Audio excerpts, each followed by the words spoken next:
Նա մտավ, անձրից թրջված, մարմինը դողում էր, աչքերը սեռուն, առանց պատկերացնելու, թե ով էր նրան սպասում դռան մյուս կողմում։ Նա, սովոր լինելով ամեն ինչի վերահսկողության տակ, զգաց օդի փոփոխությունը, երբ առաջին անգամ տեսավ նրան։ Նրանց միջ լռությունն ավելի էրոտիկ էր, քան ցանկացած ասված խոսք։ Եվ նույնիսկ բերանը բացելուց առաջ նա արդեն արթնացրել էր նրա մեջ այն, ինչ նա տարիներ շարունակ փորձում էր թաղել։ Հուսով ենք, որ կհավանեք այս պատմության հուզիչ շրջադարձը, սերը ցույց կտա կյանքի գեղեցկությունը։ Եթե հավանեք, բաժանորդագրվեք մեր ալիքին։ Մի մոռացեք մեզ պատմել, թե որտեղից եք դիտում։ Ցեցիլիային երբեք չէին դիպել։ Մեծացած շնորհքի Տիրամոր վանքում, Սյունիքի մարզի մի փոքրիկ քաղաքում, Ցեցիլիան 25 տարի ապրել էր մի անձնուհիների խիստ խնամքի ներքո։ Միայնակ երիտասարդ մոր դուստրը, ով նրան թողել էր հաստատության խնամքին ծնվելուց անմիջապես հետո, նա ճանաչում էր միայն քարե պատերը, խնամված այգիները, վանքի լուռ միջանցքները։ Այնտեղ նա սովորել էր ասեղնագործել, աղոթել, հիվանդներին խնամել, աչքերը ցած իջեցնել անհայտի առաջ։ Նրա մարմինը անձեռնմխելի տաճար էր, ոչ միայն կրոնական դոկտրինայի, այլ վախի պատճառով։ Վախ, ինքն իրեն հանձնելու մոռացվելու, ինչպես իր մայրն էր արել իր հետ։ Ցեցիլիայի ձեռքերը հայտնի էին իրենց նրբությամբ։ Նա խնամում էր համայնքի տարեցներին այնպիսի քնքշությամբ, որ հանգստացնում էր նույնիսկ ամենաանհանգիստներին։ Նրա մեղմ ձայնը, նուրբ ժեստերը բալզամ էին հիվանդների համար։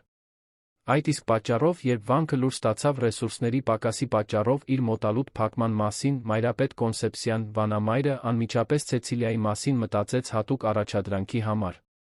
Կա մի մարդ, ասաց մայրապետը, մինչ Ցեցիլիան դասավորում էր իր փոքրիկ ճամպրուկը, իր ունեցած սակավ հագուստներով, մի մարդ, ով խնամքի կարիք ունի։ Նա ապրում է Դիլիջանում, Դիլիջանի շրջանում։ Նա կարևոր գինեգործարանների սեփականատեր է, բայց դժբախտ պատահար է ունեցել, որի հետանքով կորցրել է ոտքերի շարժունակությունը։ Նա խնամող է փնտրում։ Ինչու՞։ Ես, մայրապետ, հարցրեց Ցեցիլիան, հոնքերը կնճռելով։ Ես երբեք վանքից դուրս չեմ եկել։ Ես չգիտեմ արտաքին աշխարհը։ Հենց այդ պատճառով, աղջիկս, պատասխանեց մի անձնուհին առեղծվածային ժպիտով։ Հենրիկ Վարդանյանը չի ուզում իր աշխարհից մեկին։ Նա ուզում է մեկին, առանց նախապաշարմունքների, առանց դատողությունների։ Մեկին, ով նրան կտեսնի անվասայլակից այն կողմ։ Հաջորդ օրը Ցեցիլիան նստեց իր առաջին թռիչքը, կրծքին սեղմելով փայտե վարդարանը, որն իր ամենաթանկ սեփականությունն էր։ Պատուհանից նա տեսավ, թե ինչպես են Սյունիքի մարզի լեռները անհետանում, ժամեր անց հայտնվեցին Դիլիջանի շրջանի կանաչապատ բնապատկերները։ Վարորդն իրեն էր սպասում օդանավակայանում, իր անունով ցուցանակ բռնած։ Առանց շատ բան ասելու, նա Ցեցիլիային տարավ դեպի ոլորապտույտ ճանապարհներով, որոնք շրջապատված էին այգիներով, որոնք թվում էին բլուրների վրա փռված կանաչ գորգեր։ Վարդանյանների կալվածքը վեհ էր։ Պորտուգալական գաղութային ճարտարապետության առանձնատուն, շրջապատված շքեղ այգիներով, որոնք ձգվում էին մինչ հորիզոն։ Երբ մեքենան կանգնեց մուտքի մոտ, Ցեցիլիան անհանգստություն զգաց։ Այնտեղ, իր ճանաչած ամեն ինչից հեռու, նա պետք է դիմակայեր անհայտին։ Տիկին Ավգուստան, տան տնտեսուհին, նրան դռան մոտ դիմավորեց։ Նա խիստ դիմագծերով, բայց բարի աչքերով մի կին էր։ Դուք պետք է Ցեցիլիան լինեք, ասաց նա, նրան գլխից մինչ ոտք դիտելով։ Եկեք, ես ձեզ կցույց տամ ձեր սենյակը, իսկ հետո կներկայացնեմ տիրոջը։ Ցեցիլիային հատկացված սենյակն ավելի մեծ էր, քան վանքի իր ամբողջ խուցը։ Լայն մահճակալ, եգիպտական բամբակյա սավաններով, մետաքսե վարագույրներ, որոնք պարում էին զեփյուռի հետ, այգիների արտոնյալ տեսարան։ Ցեցիլիան հազիվ ժամանակ ուներ իր ճամպրուկը դնելու, նախքան տիկին Ավգուստան նրան կտաներ առանձնատան միջանցքներով։ Պարոն Հենրիկը հեշտ մարդ չէ, բացատրեց տնտեսուհին, երբ նրանք քայլում էին։ Մինչ դժբախտ պատահարը, նա լի էր կյանքով։ Գործերը կառավարում էր երկաթյա բռունցքով, ճամփորդում էր աշխարհով մեկ, հարգված էր միջազգային գինու շուկայում։ Հիմա նա տատանվեց։ Հիմա նա ապրում է ստվերներում, հրաժարվում է այցելություններից, հազիվ է թույլ տալիս բժշկին իրեն զննել։ Նրանք կանգնեցին մուգ փայտե դռան առաջ, որի վրա փորագրված էին խաղողի ворթերի խաղողի մոտիվներ։ Տիկին Ավգուստան թեթակի թակեց, ներսից լսված խռպոտ ձայնից հետո բացեց դուռը։ Գրասենյակը լայն էր, հատակից առաստաղ գրքերի դարակներով, խաղողի բնապատկերներով, նկարներով, մեծ պատուհաններով, որոնք տարօրինակ կերպով, վարագույրներով փակված էին։ Նստած էր բարդ անվասայլակի վրա, մեջքով դեպի դուռը, Հենրիկ Վարդանյանը։ Երբ անվասայլակը պտտվեց, Ցեցիլիան շունչը պահեց։ Դա այն չէր, ինչ նա սպասում էր։ Իր 25 տարվա մեկուսացման ընթացքում հարուստ հզոր մարդու մասին իր պատկերացումը ձևավորվել էր այն հազվադեպ ֆիլմերից, որոնք միանձնուհիները թույլ էին տալիս դիտել շաբաթ երեկոներին։ Նա ավելի տարեց, գուցե մոխրագույն մազերով մեկին էր սպասում։ Բայց Հենրիկ Վարդանյանը 40-ից ավելի չէր։ Նրա անկյունային դեմքը արտահայտության հետքեր ուներ, որոնք խոսում էին անհանգստությունից, ցավից, բայց պահպանում էր խիստ, գրեթե դաժան գեղեցկություն։ Նրա կանաչ, թափանցող աչքերը զննում էին Ցեցիլիային, կարծես թերություններ էին փնտրում։ «Ուրեմն դուք եք վանքի աղջիկը», ասաց նա, նրա խորը ձայնը լցնում էր սենյակը։ Դա հարց չէր։ «Այո, պարոն», պատասխանեց Ցեցիլիան, ձեռքերը մարմնի առջ միահյուսած, ինչպես սովորել էր վանքում։ «Իմ անունը Ցեցիլիա է»։ Ցեցիլիա, կրկնեց նա, անունը լեզվի վրա պտտելով, կարծես անծանոթ գինի էր համտեսում։ Եվ ինչ գիտի մի միանձնուհի ինձ նման մարդուն խնամելու մասին։ Ես միանձնուհի չեմ, պարոն, մեղմորեն ուղղեց նա։ Ես նրանց կողմից եմ դաստիարակվել, բայց երբեք ուխտ չեմ արել։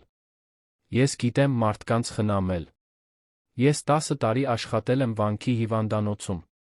Հենրիկը ձեռքով անհամբեր ժեստ արեց։ Գիտեք աշխատանքի պայմանները։ Ինձ պետք կլինեք օրը 24 ժամ։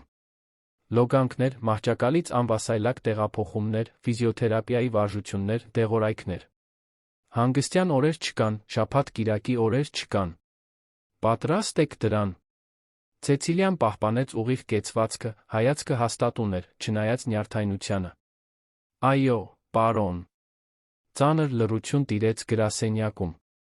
Հենրիկը շարունակում էր զննել նրան, կարծես սպասում էր, որ նա հենց այնտեղ կհրաժարվի։ Ի վերջո հառաչելով, նա անվասայլակը կրկին շրջեց դեպի պատուհանը։ Տիկին Ավգուստան ձեզ ցույց կտա ձեր պարտականությունները։ Վաղը առավոտյան կսկսենք։ Ցեցիլիան գլխով արեց շրջվեց դուրս գալու, բայց նրա ձայնը կանգնեցրեց նրան։ Ցեցիլիա։ Նա շրջվեց, կրկին հանդիպելով այդ կանաչ աչքերին։ Ինչու։ Ընդունեցիք այս աշխատանքը։ Ինչու։ Թողեցիք ձեր վանքը, անծանոթ մարդուն խնամելու համար։ Հարցը նրան անակնկալի բերեց։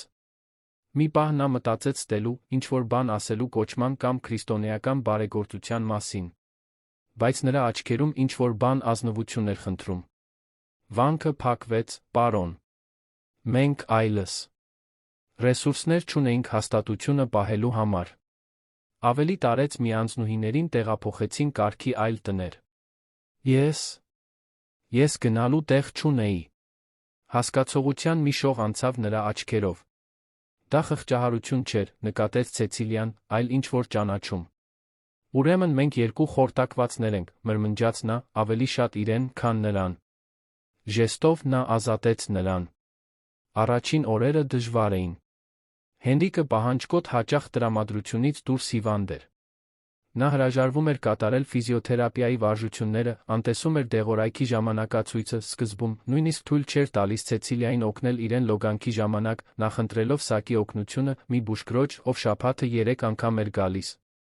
Միայն երկրորդ շաբաթում, երբ Սակը հիվանդացավ, Հենրիկը դժկամորեն թույլ տվեց Ցեցիլիային օգնել իրեն։ Առաջին անգամը ամոթալի էր երկուսի համար։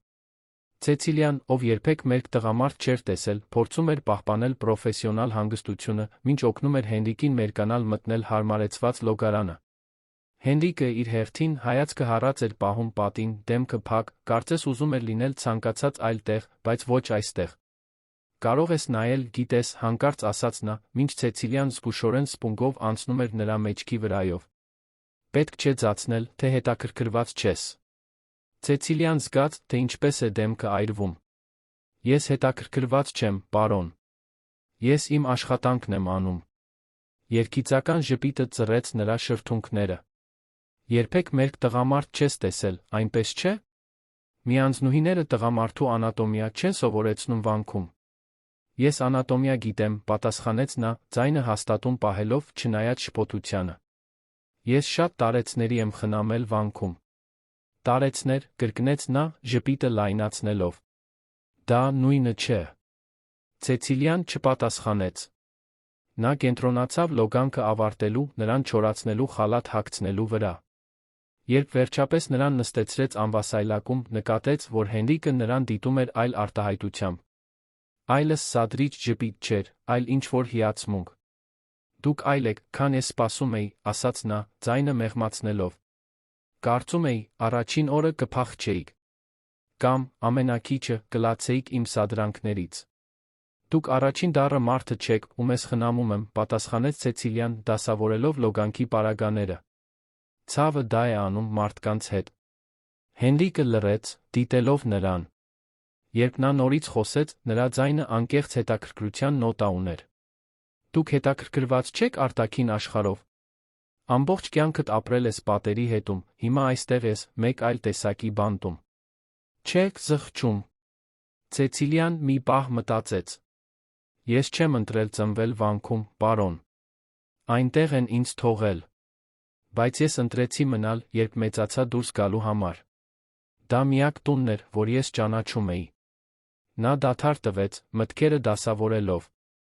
Ինչ վերաբերում է այստեղ լինելուն, ես դա բանտ չեմ համարում։ Ես դա համարում եմ իմ առաքելությունը հիմա։ Առաքելություն, կրկնեց նա, անհումոր ծիծաղով։ Դուք իսկապես հավատում եք, որ Աստված ծրագիր ունի։ Ես հավատում եմ, որ ոչինչ պատահական չի լինում, պատասխանեց Ցեցիլիան, նայելով նրա աչքերին։ Նույնիսկ վատ բաները նպատակ ունեն, որոնք մենք անմիջապես չենք հասկանում։ Հենրիկը երկար պահեց նրա հայացքը։ Ինչ-որ բան նրա մեջ կարծես գնահատում էր ոչ միայն նրա խոսքերը, այլ դրանց հետում եղածը։ Ի վերջո, հառաչելով, նա խզեց աչքի կապը։ Դուք դեռ երիտասարդ եք, ասաց նա, այնպիսի մեղմությամբ, որը նա նախկինում չէր լսել։ Ժամանակ ունեք հայտնաբերելու, որ աշխարհն այդպես չի գործում։ Հաջորդ օրերին ինչ-որ բան փոխվեց նրանց միջ։ Հենրիկի սադրանքները շարունակվեցին, բայց կորցրեցին իրենց սկզբնական թթվությունը։ Լոգանքների ժամանակ, որոնք այժմ սովորական էին, նրանք խոսում էին գրքերի մասին, Ցեցիլիան պատասխանատու էր վանքի փոքրիկ գրադարանի համար, երաժշտության մասին, Հենրիկը ուներ ձայնասկավառակների տպավորիչ հավաքածու, այգիների մասին, որոնցով Ցեցիլիան ամեն առավոտ հիանում էր իր սենյակի պատուհանից։ Մի անգամ կեսօրին, երբ նա օգնում էր նրան հագնվել լոգանքից հետո, Ցեցիլիան նկատեց մեծ սպի, որը ձգվում էր ողնաշարի հիմքից մինչ մեջքի գրեթե կեսը։ Դժբախտ պատահարից հետո վիրահատությունից էր, հարցրեց նա, առանց մտածելու։ Հենրիկը պնդացավ։ Այո, չոր պատասխանեց նա։ Կներեք, շտապեց Ցեցիլիան։ Ես չէի ուզում անզգույշ լինել։ Երկար լռություն տիրեց։ Ցեցիլիան արդեն պատրաստվում էր հեռանալ, երբ նրա ձայնը, ավելի ցածր ու խռպոտ, քան սովորաբար, կանգնեցրեց նրան։ Դա 2 տարի առաջ էր։ Ես վերադառնում էի կենտրոնական գինեգործարանից, մի վիճաբանությունից հետո սարսափելի վիճաբանությունից։ Անձր էր գալիս, լեռնային ճանապարհը վտանգավոր է։ Մեքենան սահեց ընկավ ձորը։ Նա դադար տվեց։ Բժիշկներն ասացին, որ ես բախտավոր էի։ Կարող էի մահանալ։ Բայց երբեմն մտածում եմ, որ ավելի լավ կլիներ։ Ցեցիլիան սրտի ցավ զգաց։ Սա առաջին անգամն էր, որ նա խոսում էր դժբախտ պատահարի, իր զգացմունքների մասին։ Առանց մտածելու, նա ձեռքը դրեց նրա ուսին։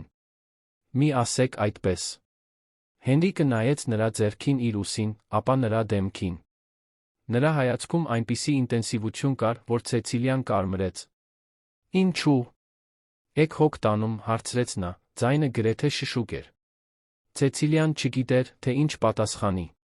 Այդ պահին ձեռքը նրա մերկ ուսին, զգալով նրա մաշկի ջերմությունը, նա հասկացավ, որ ինչ-որ բան փոխվել էր նա իր ներսում։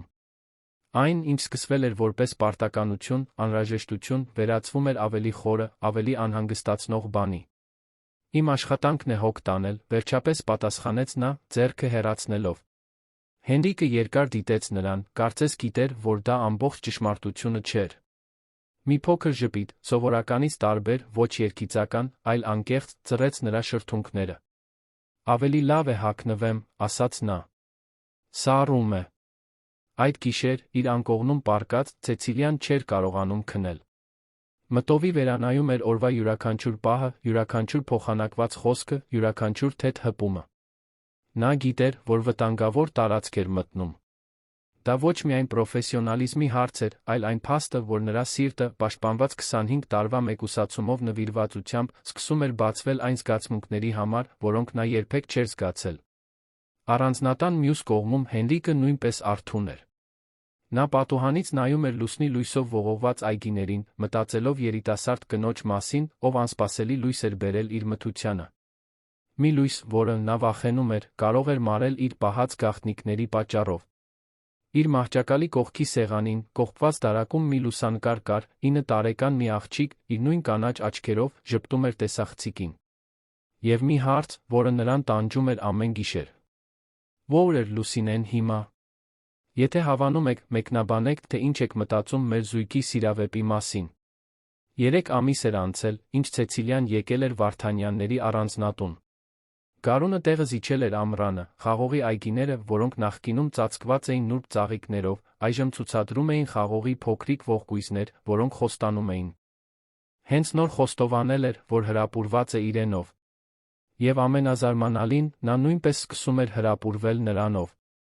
Հաջորդ շաբաթների ընթացքում Ռաֆայելի Լարիսայի միջ մերձեցման խաղն ակտիվանում էր։ Փոքրիկ նվերները շարունակում էին հայտնվել նրա սեղանին, նրբահամ շոկոլադների տուփ, երբ նա հիշատակում էր հոգնած լինելու մասին, էլեգանտ անձրանոց մեկ այլ անձրոտ օրվանից հետո, նույնիսկ տոմսեր արվեստի ցուցահանդեսի համար, որը նա Կարինեի հետ քննարկել էր այցելելու ցանկության մասին։ Միշտ առանց բացիկների, միշտ զուսպ, կարծես պատահականություններ լինեին։ Լարիսան իրեն լիովին նոր իրավիճակում էր գտնում։ Երբեք չէր պատկերացրել, որ կարող է հետաքրքրություն առաջացնել Ռաֆայել Բաղդասարյանի նման մեկի մոտ։ Նա զուսպ էր, այո, բայց նրա ուժն ու ազդեցությունն անհերքելի էին։ Ընկերությունում բոլորը հարգում էին նրան, վախենում հավասարապես։ Այն գաղափարը, որ այդ հզոր տղամարդը հետաքրքրված է իրենով, պարզապես գործադիր օգնականով, անիրական էր թվում։ Դու պետք է դրան անուն տաս, Լարիս, ասաց Կարինեն ճաշի ժամանակ, անձրի տակ մեքենայով տանելուց շաբաթներ անց։ Սրանք այլս պատահական նվերներ չեն, սա սիրահետում է 21-րդ դարում։ Կարծում եմ չափազանցնում ես, պատասխանեց Լարիսան, չնայած նրա սիրտը արագանում էր ամեն անգամ, երբ մտածում էր այդ մասին։ Պետք է լինի ուղղակի երախտագիտություն իմ արդյունավետության համար։ Երախտագիտություն։ Լարիսա, այդ մարդը գրեթե ամեն շաբաթ զարդարում է քո սեղանը։ Եթե դա երախտագիտություն է, ես էլ եմ ուզում նրա համար աշխատել։ Կարինեն ծիծաղեց։ Խոստովանիր, նա հետաքրքրված է քեզանով։ Հարցն այն է, դու հետաքրքրված ես նրանով։ Եթե դուր է գալիս, մեկնաբանեք, թե ինչ կարծիք ունեք մեր զույգի սիրավեպի մասին։ Լարիսան նյարդայնորեն խառնեց իր ճաշը։ Չգիտեմ, Կարինե։ Նա իմ շեֆն է, դա բարդ է։ Եվ կա այդ տարբերությունը ընկերությունում պաշտոնների, իշխանության մեջ, բացի այդ, դու գիտես իմ պատմությունը։ Քո կուսությունը խոչընդոտ չէ, Լարիս։ Դա քո ընտրությունն է, որը ցանկացած տղամարդ, ով իսկապես հետաքրքրված է քեզանով, կհարգի։ Դու չես հասկանում։ Եթե նա իմանար, գուցե դա հենց դա գրավեր նրան։ Առաջինը լինելու գաղափարը։ Ինչպես գավաթ։ Լարիսան ցածրացրեց ձայնը։ Ես տեսել եմ, թե ինչպես են տղամարդիկ արձագանքում, երբ իմանում են։ Կամ կարծում են, որ ստում եմ, կամ դառնում են գիշատիչներ։ Ոչ մի տարբերակ ինձ դուր չի գալիս։ Կարինեն հառաչեց, հասկանալով ընկերուհու անհանգստությունը։ Ռաֆայելը այդ տեսակի տղամարդ չի թվում ինձ։ Բայց հասկանում եմ քո վախը։ Ուղղակի մի փակիր դռները նույնիսկ փորձելուց առաջ։ Նույն կեսօրին Լարիսային կանչեցին Ռաֆայելի գրասենյակ, հաջորդ շաբաթվա օրակարգը քննարկելու համար։ Մտնելով լայն սենյակ, հաղթանակի զբոսայգու տեսարանով, նա նրան գտավ կանգնած, քաղաքը դիտելով համայնապատկերային պատուհանից։ Կանչել էիք ինձ, պարոն Բաղդասարյան։ Նա շրջվեց, Լարիսան նկատեց նրա արտահայտության նուրբ փոփոխություն, երբ նա տեսավ նրան։ Նրա մուգ աչքերն ավելի մեղմ էին թվում, գրեթե խոցելի։ Լարիսա, խնդրում եմ, երբ մենք մենակ ենք, ինձ Ռաֆայել կանչեք։ Անպաշտոնականությունը զարմացրեց նրան։ Այո։ Ռաֆայել։ Նա ցույց տվեց բազկաթոռը իր սեղանի դիմաց։ Նստեք։ Մենք պետք է քննարկենք ընկերությունում որոշ փոփոխություններ։ Մինչ նա խոսում էր վերակազմավորումների նոր նախագծերի մասին, Լարիսան փորձում էր կենտրոնանալ, բայց դժվար էր անտեսել, թե ինչպես էր երեկոյան լույսն ընդգծում նրա դեմքի ուժեղ գծերը, կամ ինչպես էին նրա ձեռքերը էլեգանտ շարժվում, երբ նա բացատրում էր մի կետ։ Նա հաջորդ շաբաթ մենք կընդունենք մարքեթինգի նոր տնօրենի, շարունակեց Ռաֆայելը։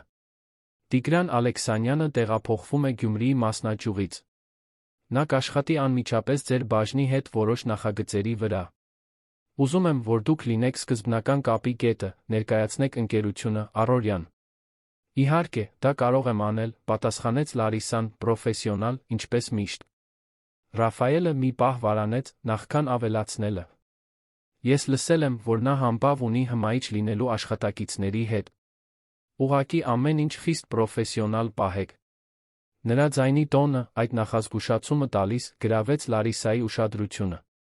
Այնտեղ էլ ուրիշ բան կար, մի նշում, որը գրեթե խանդի պես էր հնչում։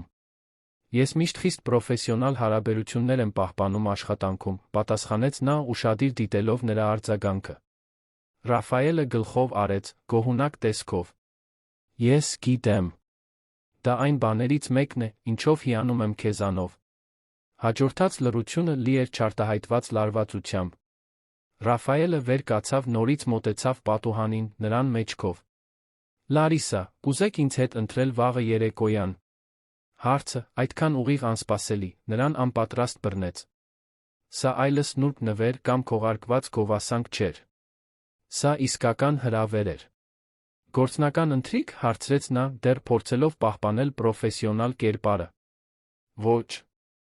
Նա շրջվեց դեպի նա։ Ընթրիք։ Միայն մենք երկուսս։ Առանց զեկույցների, առանց օրակարգերի, առանց աստղակերպ ձեռնարկությունների։ Լարիսայի սիրտը արագացավ։ Կարծում եմ, դա տեղին չի լինի։ Դուք իմ շեֆն եք։ Ես մի տղամարդ եմ, ով հետաքրքրված է քեզանով, նա փափուկ ընդհատեց։ Եթե ընկերությունում պաշտոնների տարբերությունը խնդիր է, մենք կարող ենք դա զուսպ պահել։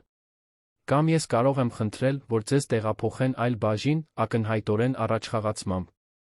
Ես արտոնություններ չեմ ուզում, արագ պատասխանեց Լարիսան։ Ես քրտնաջան աշխատել եմ այնտեղ լինելու համար, որտեղ հիմա եմ։ Եվ հենց դրա համար էլ հետաքրքրված եմ քեզանով, Լարիսա։ Որովհետև դու իսկական ես, նվիրված, անկեղծ։ Նա մի քայլ արեց դեպի նա։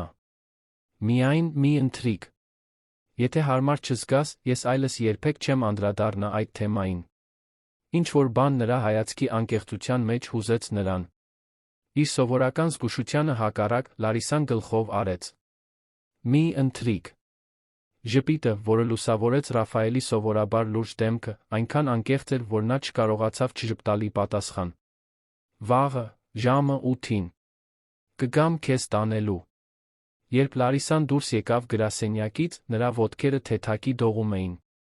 Նա դժվարությամբ էր հավատում, թե ինչ էր հենց նոր տեղի ունեցել։ Նա ընդունել էր ժամադրություն Ռաֆայել Բաղդասարյանի հետ։ Իր շեֆի։ Ամենահզոր մարդու, ում նա ճանաչում էր։ Եվ ինչ։ Ինչ էր ուզում նա, Կարինեն մոտեցավ նրան, հենց որ նա վերադարձավ իր սեղանին։ Ինձ ընթրիքի հրավիրեց։ Իսկական ժամադրության։ Կարինեի աչքերը լայն բացվեցին։ Եվ դու ասացիր։ Այո։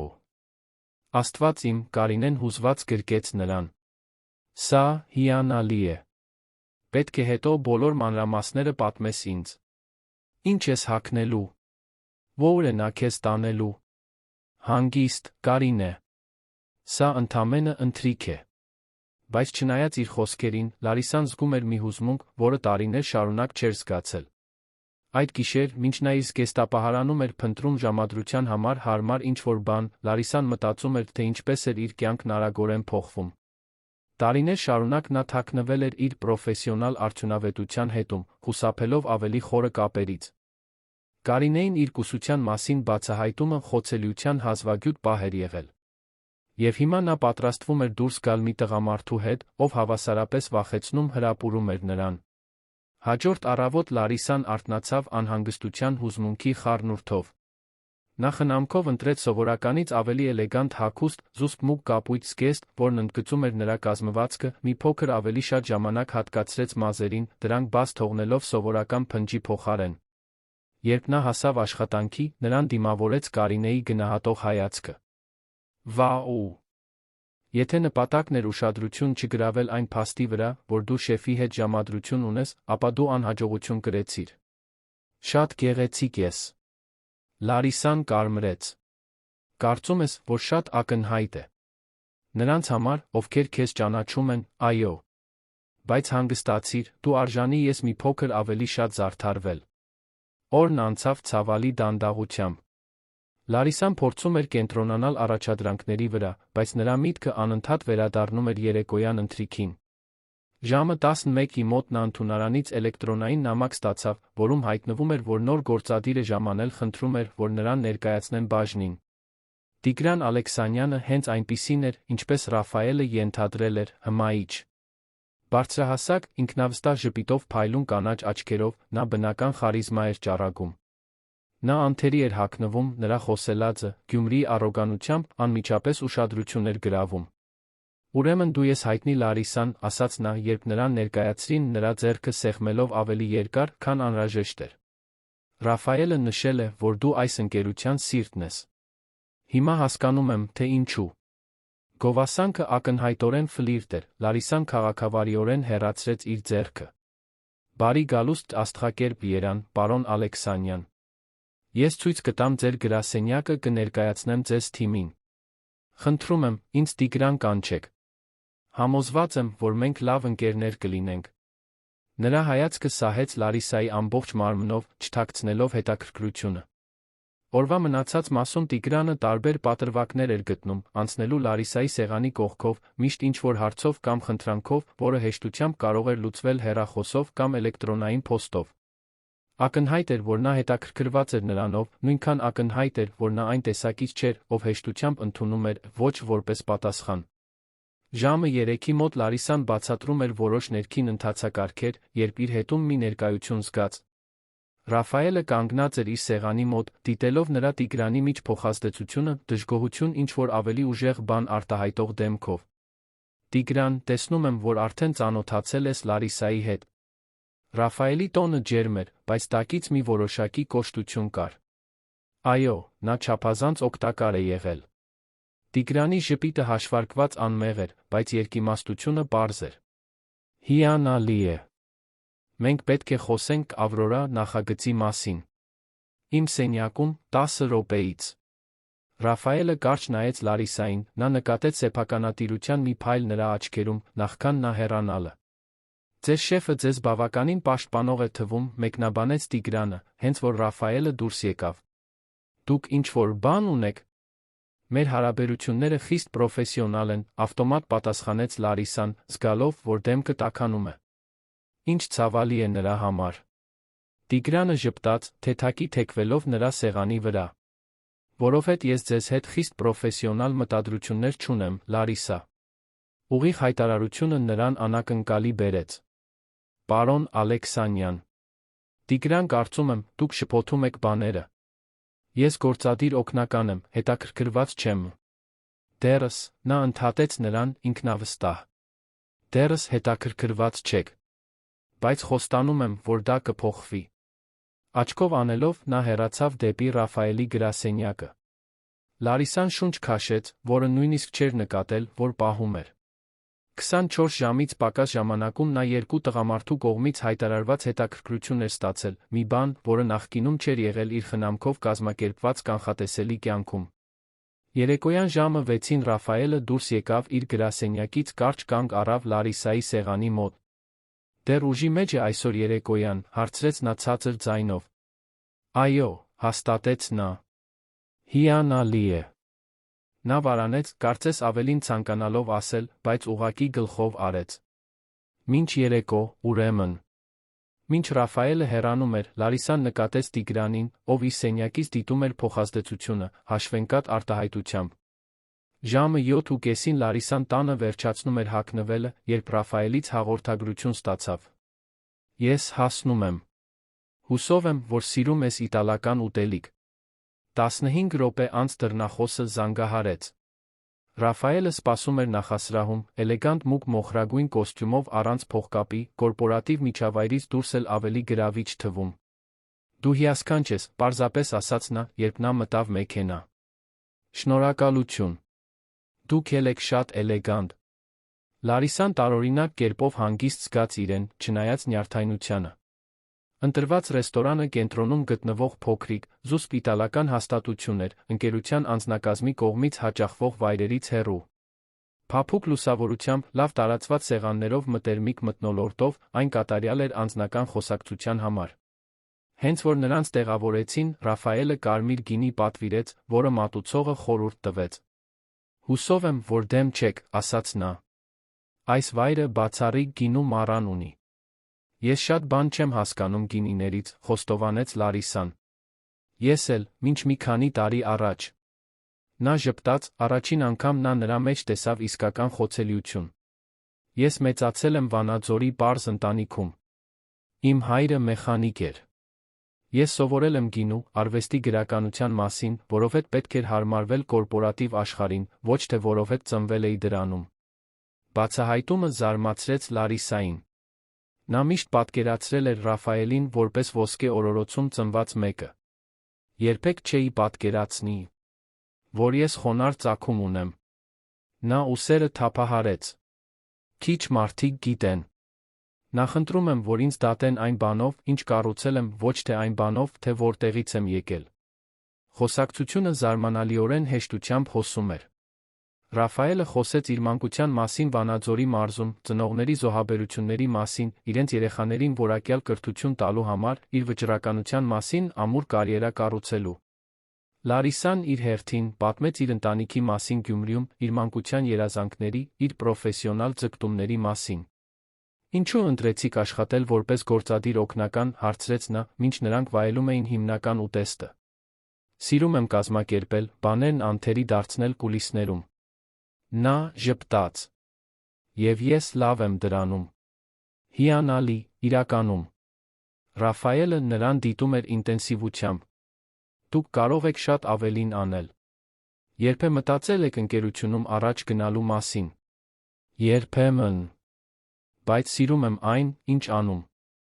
Աչքերին։ Լուսինեի Պատրիցիայի վերջին լուսանկարը միասին, նախքան երկուսն էլ կանհետանային նրա կյանքից։ Հաջորդ առավոտ Ցեցիլիան արթնացավ վաղ, ինչպես միշտ։ Հագնվելիս նա զարմանքով նկատեց, որ բուրգունդի զգեստը հատուկ խնամքով դրել էր պահարանում, որպես գանձ։ Նա երբեք այդքան չէր մտածել հագուստի մասին։ Վանքում նրա հագուստները պարզ էին ու ֆունկցիոնալ, բոլորը նույնը։ Ինչ էր կատարվում իր հետ։ Իր աշխատանքը, նա հաստատակամորեն հիշեցրեց իրեն։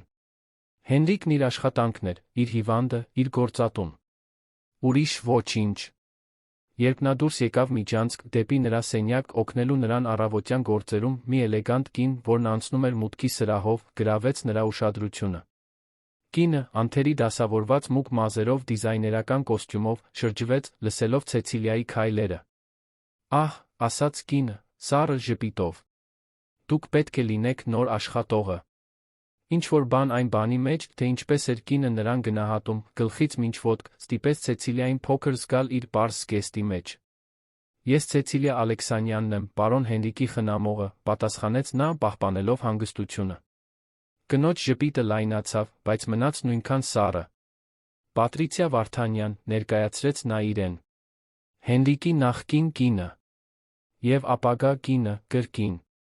Ցեցիլիայի սիրտը կարծես սառեց կրծքի մեջ։ Նախկին կինը։ Լուսինեի մայրը։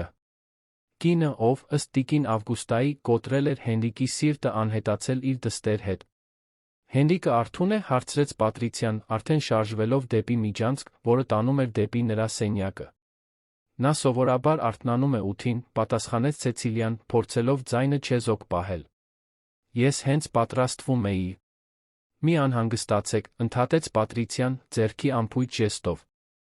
Ես ճանապարհը գիտեմ։ Եվ վստահ եմ, որ Հենրիկը չի մտածի վաղ արթնանալու մասին։ Նախքան Ցեցիլիան կկարողանար ավելին ասել, Պատրիցիան արդեն անհետացել էր միջանցքում, նրա թանկարժեք օծանելիքը հետք էր թողնում օդում։ Ցեցիլիան կանգնած մնաց սրահում, զգալով շփոթության, անհանգստության, ի զարմանս իրեն, մի զգացում, որը երբեք չէր զգացել խանդ։ Բարձրացած ձայների ձայնը արձագանքեց առանձնատանը այդ առավոտ։ Ցեցիլիան խոհանոցում Հենրիկի նախաճաշը պատրաստելիս փորձում էր չլսել նրա սենյակից եկող վեճը, բայց դա անհնար էր։ Պատրիցիայի ձայնը սուր կտրուկ հակադրվում էր Հենրիկի ձայնին, ավելի խորը զսպված, բայց նույնքան լարված։ Տիկին Ավգուստան մտավ խոհանոց, անհանգիստ դեմքով։ Այդ կինը չպետք է վերադառնար, մրմնջաց նա, ավելի շատ իրեն, քան Ցեցիլիային։ Նա միայն խնդիրներ է բերում։ Նա ասաց, որ Հենրիկի ապագա կինն է, մեկնաբանեց Ցեցիլիան, փորձելով անփույթ տոն պահպանել, մինչ դասավորում էր նախաճաշի սկուտեղը։ Նրանք նորից ամուսնանալու են։ Տիկին Ավգուստան մի ձայն արձակեց, որը կիսով չափ հռհռոց էր, կիսով չափ ծիծաղ։ Եթե նրանից կախված լինի, այո։ Պատրիցիան միշտ գիտեր, թե ինչ էր ուզում, հիմա նա ուզում է վերադարձնել այն, ինչ լքել էր։ Տնտեսուհին ձայնը իջեցրեց, մոտենալով Ցեցիլիային։ Նա լքել էր նրան, գիտեք։ Հենց դժբախտ պատահարից հետո։ Նա համբերություն չուներ անվասայլակին գամված ամուսնու համար։ Եվ տարավ աղջկան։ Լուսինեն, ասաց Ցեցիլիան, հիշելով լուսանկարը, որը մեկ անգամ տեսել էր, երբ օգնում էր Հենրիկին դասավորել որոշ փաստաթղթեր։ Այո, փոքրիկ Լուսինեն։ Տիկին Ավգուստայի աչքերը մեղմացան, երեխային հիշատակելիս։ Մի հրեշտակ աղջիկ։ Տիրոջ աչքերի լույսը։ Նա երբեք նույնը չէր այն բանից հետո, երբ երկուսն էլ հեռացան։ Նախքան նրանք կկարողանային շարունակել խոսակցությունը, մոտեցող բարձրակրունկների ձայնը ստիպեց երկու կանանց լռել։ Պատրիցիան մտավ խոհանոց, որպես բուրմունքով հագեցած քամի, նրա ներկայությունը լցնում էր տարածքը։ Ահ, նախաճաշ, ասաց նա, դիտելով սկուտեղը, որը Ցեցիլիան էր պատրաստում։ Հենրիկը միշտ սիրել է տոստեր, մոշի ջեմով։ Դուք գիտեք դա։ Այո, տիկին, պատասխանեց Ցեցիլիան, հայացքը ցած պահելով։ Դա է, ինչ պատրաստում եմ նրա համար ամեն առավոտ։ Պատրիցիան մի փոքր գոհունակ ժպիտ արեց։ Իհարկե, գիտեք։ Լավ խնամողը պետք է իմանա իր հիվանդի նախասիրությունները։ Նա մատով անցավ սկուտեղի եզրով, կարծես ստուգում էր, թե արդյոք փոշի կա։ Հենրիկը ինձ խնդրեց ասել, որ հիմա նախաճաշ չի ուզում։ Նա անբարեն պաստ է։ Տիկին Ավգուստան Ցեցիլիան անհանգիստ հայացքներ փոխանակեցին։ Ամիսներ էր, ինչ Հենրիկն առաջին անգամ էր հրաժարվում ուտելուց։ Ես պետք է ստուգեմ, թե արդյոք նա լավ է, ասաց Ցեցիլիան, արդեն շարժվելով խոհանոցից դուրս գալու սկուտեղով։ Պատրիցիան արգելափակեց նրա ճանապարհը էլեգանտ շարժումով։ Պետք չի լինի։ Հենրիկը լավ է, պարզապես ժամանակի կարիք ունի յուրացնելու իմ բերած նորությունները։ Նրա ժպիտը առեղծվածային դարձավ։ Նորություններ, որոնք ամեն ինչ կփոխեն։ Այս առեղծվածային խոսքերով Պատրիցիան միրգի զամբյուղից մի խնձոր վերցրեց, գցեց այն իր կատարելապես սպիտակ ատամներով դուրս եկավ խոհանոցից, Ցեցիլիային տիկին Ավգուստային թողնելով անհանգիստ լռության մեջ։ Ինչ նորություններ կարող էին լինել դրանք, հարցրեց Ցեցիլիան վերջապես։ Տիկին Ավգուստան գլուխը թափահարեց, անհանգստությունը ակնհայտ էր նրա կնճռոտ դեմքին։ Չգիտեմ, աղջիկս։ Բայց Պատրիցիայի հետ դա երբեք լավ բան չէ։ Ցեցիլիան մեկ ժամ սպասեց, նախքան Հենրիկին ստուգելը։ Նրան գտավ ոչ թե իր սենյակում, ինչպես սպասում էր, այլ իր գրասենյակում, անվասայլակը դրված պատուհանի դիմաց, որը նայում էր խաղողի այգիներին։ Նա չշրջվեց, երբ նա մտավ, նույնիսկ այն բանից հետո, երբ նա մեղմորեն հայտարարեց իր ներկայությունը։ Հենրիկ, կանչեց նա կրկին, զգուշորեն մոտենալով։ Ձեր նախաճաշը բերեցի։ Ես քաղցած չեմ, պատասխանեց նա, ձայնը հեռու էր։ Ցեցիլիան սկուտեղը դրեց կողքի սեղանին, շրջանցեց անվասայլակը, նրա դիմաց կանգնելու համար։ Այն, ինչ նա տեսավ, անհանգստացրեց նրան։ Հենրիկի դեմքը գունատ էր, աչքերը կարմիր, կարծես լացել էր, ձեռքերը թեթակի դողում էին ծնկների վրա։ Ինչ պատահեց, հարցրեց նա, ծնկի իջնելով նրա աչքերի մակարդակին հասնելու համար։ Կարող եմ ինչ-որ կերպ օգնել։ Հենրիկը վերջապես նայեց նրան, նրա հայացքում այնքան ցավ կար, որ Ցեցիլիան զգաց, թե ինչպես է իր սիրտը սեղմվում։ Նա գիտի, թե որտեղ է Լուսինեն, ասաց նա, ձայնը գրեթե շշուկ էր։ Պատրիցիան գիտի, թե որտեղ է իմ դուստրը։ Ցեցիլիան շունչը պահեց։ Դա հրաշալի է, այնպես չէ։ Դուք կարող եք նրան նորից տեսնել։ Դառը ժպիտը ծռեց Հենրիկի շրթունքները։ Այո, կարող եմ։ Եթե նորից ամուսնանամ Պատրիցիայի հետ։ Բացահայտումը Ցեցիլիային հարվածեց որպես ֆիզիկական հարված։ Դա շանտաժ է, մրմնջաց նա, վրդովված։ Դա Պատրիցիայի ձն է, պատասխանեց Հենրիկը, դողացող ձեռքով անցնելով դեմքի վրայով։ Նա միշտ գիտեր, թե ինչպես ստանա այն, ինչ ուզում է։ Եվ ինչ է նա ուզում հիմա։ Այսքան տարիներից հետո։ Հենրիկը հոգնած հառաչեց. Փող։ Կարգավիճակ։ Գինեգործարաններն ավելի շահութաբեր են, քան երբևէ, շնորհիվ այն միջազգային պայմանագրերի, որոնք ես կնքել էի դժբախտ պատահարից առաջ։ Եվ Պատրիցիան ուզում է իր բաժինն ունենալ այդ ամենում։ Նա անորոշ ժեստ արեց ձեռքով։ Երբ մենք բաժանվեցինք, նա զգալի գումար ստացավ։ Աստղակերպ Իշենք, նրանք ստիպված եղան վերականգնել պրոֆեսիոնալ կերպարը։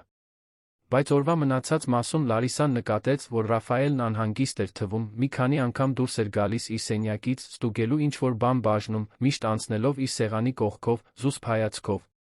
Այդ գիշեր նա հրավիրեց նրան ընթրելու իր բնակարանում։ Առաջին անգամն էր, որ նրանք գնում էին այդքան անձնական տարածք, Լարիսան զգաց հուզմունքի նյարդայնության խառնուրդ։ Ռաֆայելի բնակարանը հենց այնպիսին էր, ինչպես նա պատկերացնում էր, լայն, էլեգանտ մինիմալիստական դեկորով, մեծ պատուհաններով, որոնք քաղաքի հիասքանչ տեսարան էին առաջարկում։ Ես երբեք ոչ մեկի համար չեմ պատրաստել, բացի իմ ընտանիքից, խոստովանեց նա, բացելով գինու շիշը։ Այնպես որ, շատ ակնկալիքներ մի ունեցեք։ Բայց ընթրիքը, թարմ մակարոնեղեն ծովախեցգետիններով, համեղ էր։ Ռաֆայելը բացահայտվեց որպես ուշադիր հյուրընկալով զարմանալիորեն տաղանդավոր խոհարար։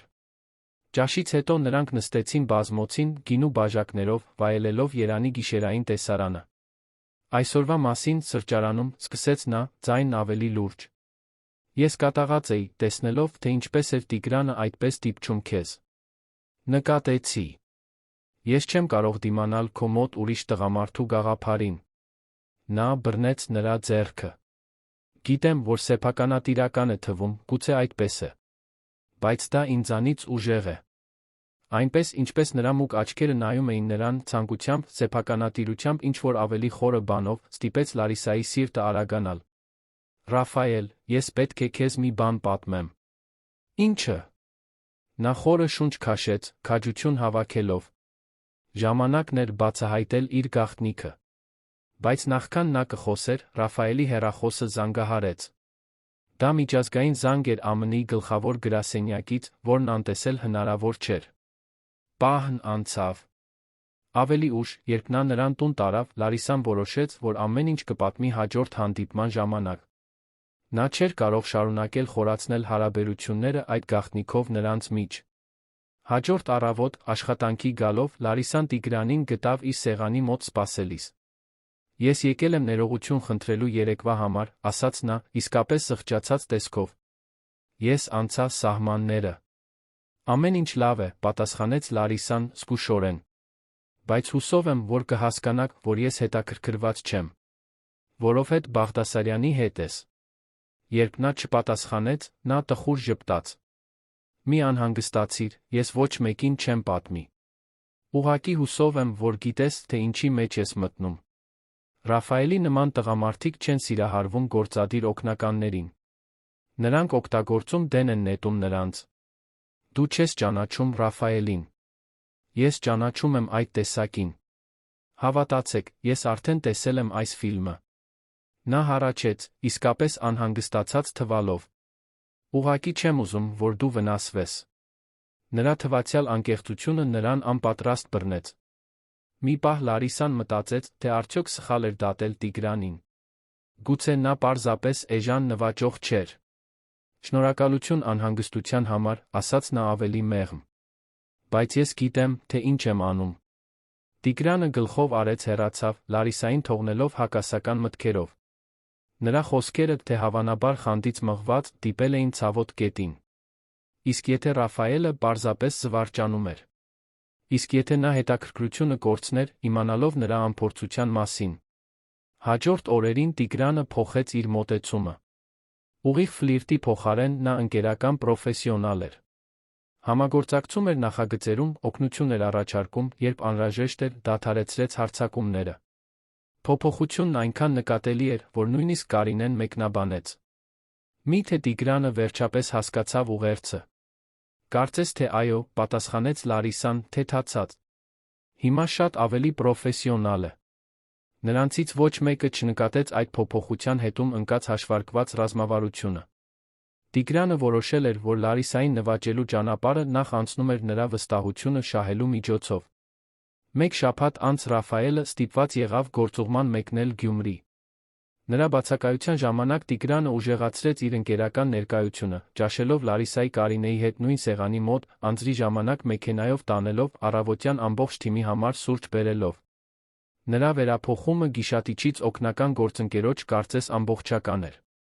Ռաֆայելի վերադարձի նախօրեին Լարիսան մնաց մինչ ուշ, ավարտելու զեկույցները, որոնք նրան պետք կլինեին հաջորդ առավոտ։ Գրասենյակը գրեթե դատարկ էր, երբ Տիգրանը հայտնվեց նրա սեղանի մոտ։ Դեռ աշխատում ես։ Գրեթե երեկոյան 9։ Պետք է ավարտեմ այս զեկույցները վաղվա համար։ Կարող եմ օգնել։ Ես շուկայական վերլուծությունների փորձ ունեմ։ Առաջարկն իսկական էր թվում, Լարիսան իսկապես օգնության կարիք ուներ։ Եթե անհարմարություն չի լինի։ Հաջորդ 2 ժամվա ընթացքում Տիգրանն իսկապես օգնեց, ցուցաբերելով պրոֆեսիոնալիզմ հարգանք։ Երբ նրանք ավարտեցին, արդեն 11-ն անց էր։ Շնորհակալություն օգնության համար, ասաց Լարիսան, անկեղծորեն երախտապարտ։ Մենակ չէի ավարտի։ Դրա համար են ընկերները։ Նա ժպտաց։ Արի, ես քեզ տուն կտանեմ։ Շատ ուշ է հասարակական տրանսպորտով գնալու համար։ Վարանելով, բայց ճանաչելով առաջարկի գործնականությունը, Լարիսան համաձայնվեց։ Ավտոկայանատեղիում Տիգրանն առաջարկեց, որ նրանք նախքան մեկնելը մի քանի փաստաթուղթ վերցնեն արխիվից, քանի որ դրանք իրեն պետք կլինեին առավոտյան։ Արխիվի սենյակը գտնվում էր նկուղում, այդ ժամին քիչ հաճախվող տարածքում։ Մինչ նրանք փնտրում էին թղթապանակները, Տիգրանը սկսեց հարցեր տալ նրա անձնական կյանքի մասին, որտեղ էր մեծացել, իր հոբբիները, իր երազանքները։ Խոսակցությունը բնականon հոսում էր, Լարիսան հանգստանում էր, մտածելով, որ գուցե նրանք իսկապես պարզապես ընկերներ կարող էին լինել։ Հենց այդ ժամանակ նա գտավ իրենց փնտրած թղթապանակը բարձր դարակում։ Հասնելով դրան, նա պատահաբար գցեց մի քանի փաստաթուղթ։ Երբ երկուսն էլ թեքվեցին, դրանք հավաքելու, նրանց դեմքերը վտանգավոր մոտեցան։ Գիտես, թե ինչով եմ միշտ հիացել քեզանով, Լարիսա։ Նրա ձայնը ցածր էր, մտերմիկ։ Քո ամբողջականությամբ։ Քո իսկականությամբ։ Մինչ նա կպատասխաներ, Տիգրանը թեքվեց, համբուրելու նրան։ Լարիսան արագ հետ քաշվեց։ Ինչ ես անում։ Այն, ինչ ուզում էի անել առաջին օրվանից։ Նա փորձեց նորից մոտենալ։ Արի, գիտեմ, որ դու էլ ես զգում նույն ձգողությունը։ Ոչ, չեմ զգում։ Լարիսան վեր կացավ, զայրացած։ Կարծում էի, որ մենք դա հաղթահարել ենք։ Որ կարող էինք գործընկերներ լինել։ Մենք կարող ենք շատ ավելին լինել, պնդեց նա, բռնելով նրա թից։ Ուղղակի ինձ հնարավորություն տուր ցույց տալու է։ Նա ասաց ոչ։ Ռաֆայելի ձայնը կտրեց օդը սուր դանակի պես։ Նա կանգնած էր արխիվի սենյակի դռան մոտ, նրա արտահայտությունն այնքան զայրացած էր, որ Լարիսան գրեթե չճանաչեց նրան։ Նրա աչքերը, սովորաբար վերահսկվող, այրվում էին պարզունակ զայրույթով։ Տիգրանն անմիջապես բաց թողեց Լարիսայիթը, բայց պահպանեց իր հանգստությունը։ Մենք ուղղակի զրուցում էինք, Բաղդասարյան։ Դա ձեր գործը չէ։ Երեք արագ քայլով Ռաֆայելը։ Կողքին, երկուսն էլ նստած խաղողի ворթերի շարքերի միջ։ Վերջին լուսանկարը, որը մենք միասին արեցինք, դժբախտ պատահարից մեկ շաբաթ առաջ։ Ցեցիլիան քնքշորեն նայեց լուսանկարին։ Հայր ու դստեր նմանությունը տպավորիչ էր, նույն կանաչ աչքերը, նույն ժպիտը։ Նա գեղեցիկ է, մեղմ ասաց նա։ Երբեմն, ուղեց Հենրիկը։ Ես չգիտեմ, թե ինչպիսին է նա հիմա։ 7 տարին շատ ժամանակ է։ Նա ինտենսիվորեն նայեց Ցեցիլիային։ Ինձ պետք է գտնել նրան, Ցեցիլիա։ Ինձ պետք է իմանալ, թե արդյոք Պատրիցիայի ասածը ճիշտ է։ Արդյոք Լուսինեն իսկապես ուզում է ինձ տեսնել, թե արդյոք սա պարզապես մեկ այլ խաղ է։ Ինչպես կարող ենք պարզել, հարցրեց Ցեցիլիան անմիջապես հասկանալով, որ նա իր օգնությունն էր խնդրում։ Հենրիկը մի պահ տատանվեց, կարծես ինչ-որ բան էր կշռում։ Կա մեկը, ով կարող է օգնել, ասաց նա վերջապես։ Մի հին ընկեր, մասնավոր հետախույզ։ Նա տարիներ շարունակ փնտրել է Լուսինեին, անհաջող։ Բայց հիմա, Պատրիցիայի բացահայտած տեղեկություններով, գուցե նա կարողանա գտնել նրան։ Ուզում եք, որ ես կապվեմ նրա հետ։ Հենրիկը գլխով արեց։ Նրա անունը Հակոբ Փաշինյան է։ Նրա համարը իմ օրագրում է, գրասեղանի դարակում։ Բայց Ցեցիլիա, նա բռնեց նրա ձեռքը, շտապորեն սեղմելով, դա պետք է արվի բացարձակ զգուշությամբ։ Եթե Պատրիցիան իմանա… Նա չի իմանա, վստահեցրեց Ցեցիլիան, ի պատասխան սեղմելով Հենրիկի ձեռքը։ Վստահեք ինձ։ Այդ կեսօրին, մինչ Պատրիցիան դուրս էր առանձնատնից, իբր գնումներ անելու քաղաքում, Ցեցիլիան զանգահարեց Հակոբ Փաշինյանին։ Հետախույզը իրավիճակը լսելուց հետո համաձայնվեց հանդիպել նրա հետ հաջորդ օրը, Դիլիջանի կենտրոնի մի ոչ պաշտոնական սրճարանում։ Երեկոյան, Հենրիկին լոգանքից դեղորայքից հետո օգնելուց հետո, Ցեցիլիան նրան գտավ սովորականից ավելի հանգիստ, խորասուզված մտքերի մեջ։ Երբ նա պատրաստվում էր դուրս գալ սենյակից, նա կանչեց նրան։ «Կարծում եք, ես հիմարություն եմ անում», հանկարծ հարցրեց նա։ Հավատալով, որ կարող եմ գտնել իմ դստերը, առանց ենթարկվելու Պատրիցիայի շանտաժին։ Ցեցիլիան շրջվեց դեպի նա, լրջորեն դիտարկելով հարցը։ «Ոչ», վերջապես պատասխանեց նա։ «Կարծում եմ, որ դուք հայր եք, ով սիրում է իր դստերը ուզում է պաշտպանել նրան, նույնիսկ եթե դա նշանակում է պաշտպանել նրան իր սեփական մորից»։ Հենրիկը դանդաղ գլխով արեց, կարծես նրա խոսքերը հաստատում էին մի բան, որը նա արդեն գիտեր իր հոգու խորքում։ «Կա մի բան էլ, որ պետք է պատմեմ ձեզ», ասաց նա, նրան ցույց տալով նստել մահճակալի եզրին։ «Ինչ-որ բան դժբախտ պատահարի մասին»։ Ցեցիլիան նստեց, սիրտը արագացավ նրա տոնի լրջությունից։ «Ես ձեզ ասացի, որ դժբախտ պատահարը տեղի ունեցավ սարսափելի վիճաբանությունից հետո», սկսեց Հենրիկը, նրա ձայնը ցածր էր, ինտենսիվ։ «Ինչը ձեզ չպատմեցի, դա այն էր, թե ում հետ էր այդ վիճաբանությունը, ինչի մասին»։ Նա դադար տվեց, կարծես քաջություն էր հավաքում շարունակելու համար։ Դա Պատրիցիայի հետ էր։ Նա հայտարարել էր, որ ինձ լքում է, իր հետ տանելով Լուսինեին։ Ես կործանված էի, կատաղած։ Ես նրան մեղադրեցի, որ նա ինձ հետ ամուսնացել էր միայն փողի համար, որ երբեք ինձ իսկապես չէր սիրել։ Նրա ձայնը դողաց։ Նա ծիծաղեց։ Ասաց, որ ես ճիշտ էի, որ երբեք չէր սիրել ինձ նման հաշմանդամի, որ կապահովեր, որ Լուսինեն նույնպես մոռանար ինձ։ Ցեցիլիան զգաց, թե ինչպես են արցունքները հայտնվում իր աչքերում խոսքերի դաժանությունից։ Հենց այդ ժամանակ իմացա սիրեկանի մասին, շարունակեց Հենրիկը։ Նա տարիներ շարունակ սիրավեպ ուներ։ Անտոնի հետ։ Ձեր զարմիկը, բացականչեց Ցեցիլիան, ցնցված։ Այո, նույնը, ով հիմա կառավարում է գինեգործարանները։ Երկուսն էլ ամեն ինչ վաղուց էին պլանավորել։ Նա կամուսնանար Վարդանյանների հարուստ ժառանգի հետ, երեխա կունենար ժառանգությունը ապահովելու համար, իսկ հետո կթողներ նրան, վերցնելով հարստության մի մասը։ Մինչդեռ Անտոնը, ով միշտ նախանձել էր իմ տեղը ընտանեկան գործերում, կստանձներ գինեգործարանների վերահսկողությունը։ Բայց պլանը չստացվեց, նկատեց Ցեցիլիան։ Ոչ ամբողջությամբ, համաձայնվեց Հենրիկը։ Ամուսնալուծության ժամանակ ես կարողացա պահպանել գինեգործարանների ամբողջական վերահսկողությունը։ Պատրիցիան զգալի գումար ստացավ, բայց ընտանեկան գործերի վրա ոչ մի իրավունք։ Եվ երբ ես դժբախտ պատահար ունեցա… Նա անորոշ ժեստ արեց ձեռքով։ Դե, Անտոնը այն, ինչ ուզում էր, ամեն դեպքում ստացավ։ Անգործունակ Վարդանյան, ով ի վիճակի չէր իր սեփական գործերը կառավարել։ Նրա ձայնի դառնությունը շոշափելի էր։ Ցեցիլիան ձեռքը մեկնեց նուրբ դիպավ նրա ձեռքին։ Դուք անգործունակ չեք, ասաց նա հաստատակամորեն։ Եվ դեռ կարող եք վերականգնել ձեր կյանքի, ձեր գործերի վերահսկողությունը։ Հենրիկը նրան նայեց անհավատության հույսի խառնուրդով։ Ինչպե՞ս։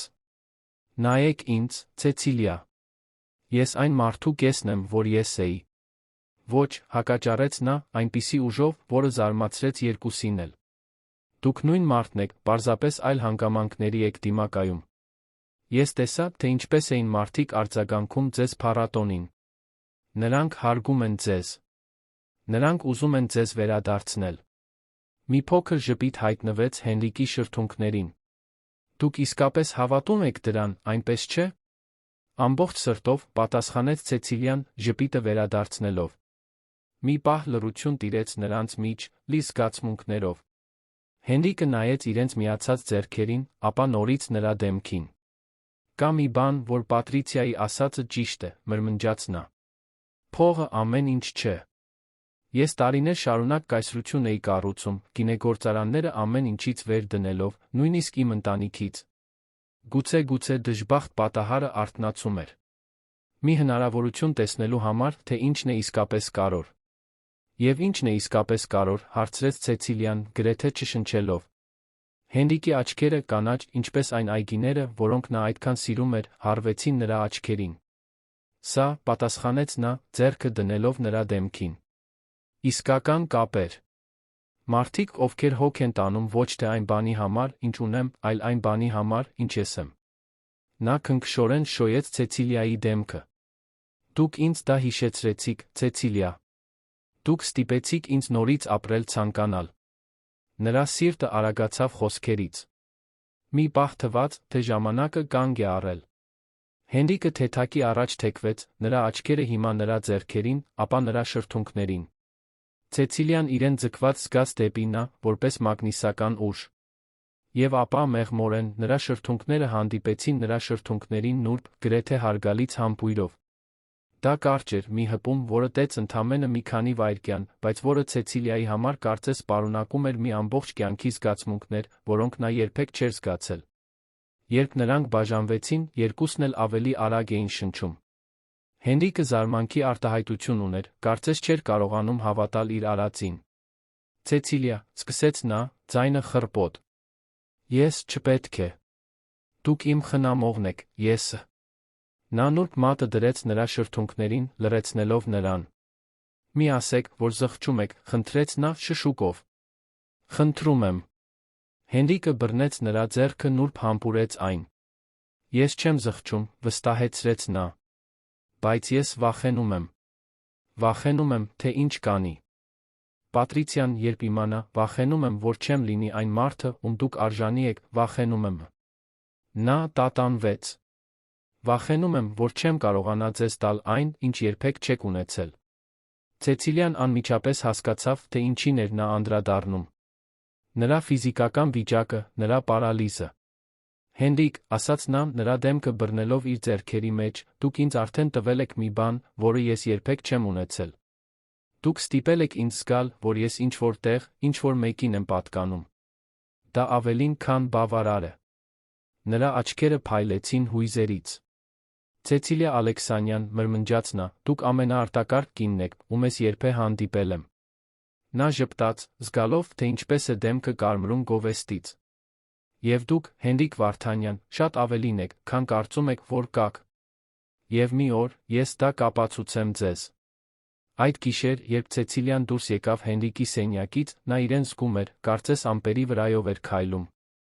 Նրա ամբողջ մարմինը թվում էր թեթ, թրթռացող, արթնացած։ Այսպես էր զգում սիրահարված լինելը։ Սա էր այն, ինչի մասին վանքի միանձնուհիները զգուշացնում էին, որ վտանգավոր գայթակղիչ է։ Եթե այդպես էր, Ցեցիլիան չէր կարողանում հասկանալ, թե ինչու էին իրեն զգուշացրել։ Նա երբեք այդքան կենդանի, այդքան ամբողջական, այդքան երջանիկ չէր զգացել։ Բայց նրա ուրախությունը կարճատ էր։ Միջանցքով դեպի իր սենյակ շրջվելիս նա բախվեց Պատրիցիային, ով ակնհայտորեն նոր էր վերադարձել իր դուրս գալուց։ Բարդ Ցեցիլիա, ասաց նա ժպիտով, որը չէր հասնում նրա աչքերին։ Տեսնում եմ, որ Հենրիկի սենյակից բավական ուշ եք դուրս գալիս։ Պարզապես ստուգում էի, թե արդյոք նրան ինչ-որ բանի կարիք կա քնելուց առաջ, պատասխանեց Ցեցիլիան, փորձելով ձայնը հաստատուն պահել, չնայած նյարդայնությանը։ Պատրիցիան երկար դիտեց նրան, նրա խորամանկ աչքերը նկատեցին Ցեցիլիայի այտերի կարմրությունը, նրա աչքերի փայլը, նրա ձեռքերի թեթ դողը։ Գիտեք, ասաց Պատրիցիան, մոտենալով որպես գիշատիչ, որը շրջապատում է զոհին, երբ ես Հենրիկին առաջարկեցի վանքից խնամող վարձել, կարծում էի, որ նրան կպաշտպանեմ անպատշաճ հարաբերություններից։ Միանձնուհին, ի վերջո, հետաքրքրություն չէր ունենա տղամարդու նկատմամբ, նույնիսկ Հենրիկի նման հարուստի։ Նա չար ժպիտ արեց։ Բայց դուք իսկապես միանձնուհի չեք, այնպես չէ՞։ Ոչ, տիկին, հաստատեց Ցեցիլիան, ողնաշարի վրայով սարսուռ զգալով, հաշվի առնելով, թե ինչ ուղղություն էր ստանում խոսակցությունը։ Ոչ, կրկնեց Պատրիցիան դանդաղ շրջելով Ցեցիլիայի շուրջ։ Դուք պարզապես միամիտ երիտասարդ կին եք, ով երբեք չի ճանաչել աշխարհը, երբեք չի փորձել որոշակի բաներ։ Եվ հիմա դուք խնամում եք խոցելի, միայնակ, հարուստ տղամարդու։ Նա կանգ առավ, դեմ առ դեմ կանգնելով Ցեցիլիայի հետ։ Հասկանալի է, որ դուք զգացմունքներ կզարգացնեք։ Շնորհակալությունը կշփոթեք ինչ-որ ավելիի հետ։ Ես ոչինչ չեմ շփոթում, հաստատեց Ցեցիլիան ավելի շատ քաջությամբ, քան զգում էր։ Ոչ, Պատրիցիայի ժպիտը դաժան դարձավ։ Ուրեմն, ի՞նչ է։ Իսկական սեր։ Կարծում եք, որ Հենրիկ Վարդանյանի նման տղամարդը իսկապես կարող է սիրահարվել ձեզ նման մեկին։ Մի աղջկա, առանց պաշտոնական կրթության, առանց ընտանիքի, առանց օժիտի, առանց փորձի։ Նա ծիծաղեց, սառը ձայն, որը արձագանքեց միջանցքում։ Օհ, սիրելիս։ Դուք պարզապես շեղում եք նրա համար։ Մի զվարճանք, մինչ նա կորոշի վերադառնալ ինձ մոտ։ Խոսքերը Ցեցիլիային հարվածեցին որպես թունավոր նետեր։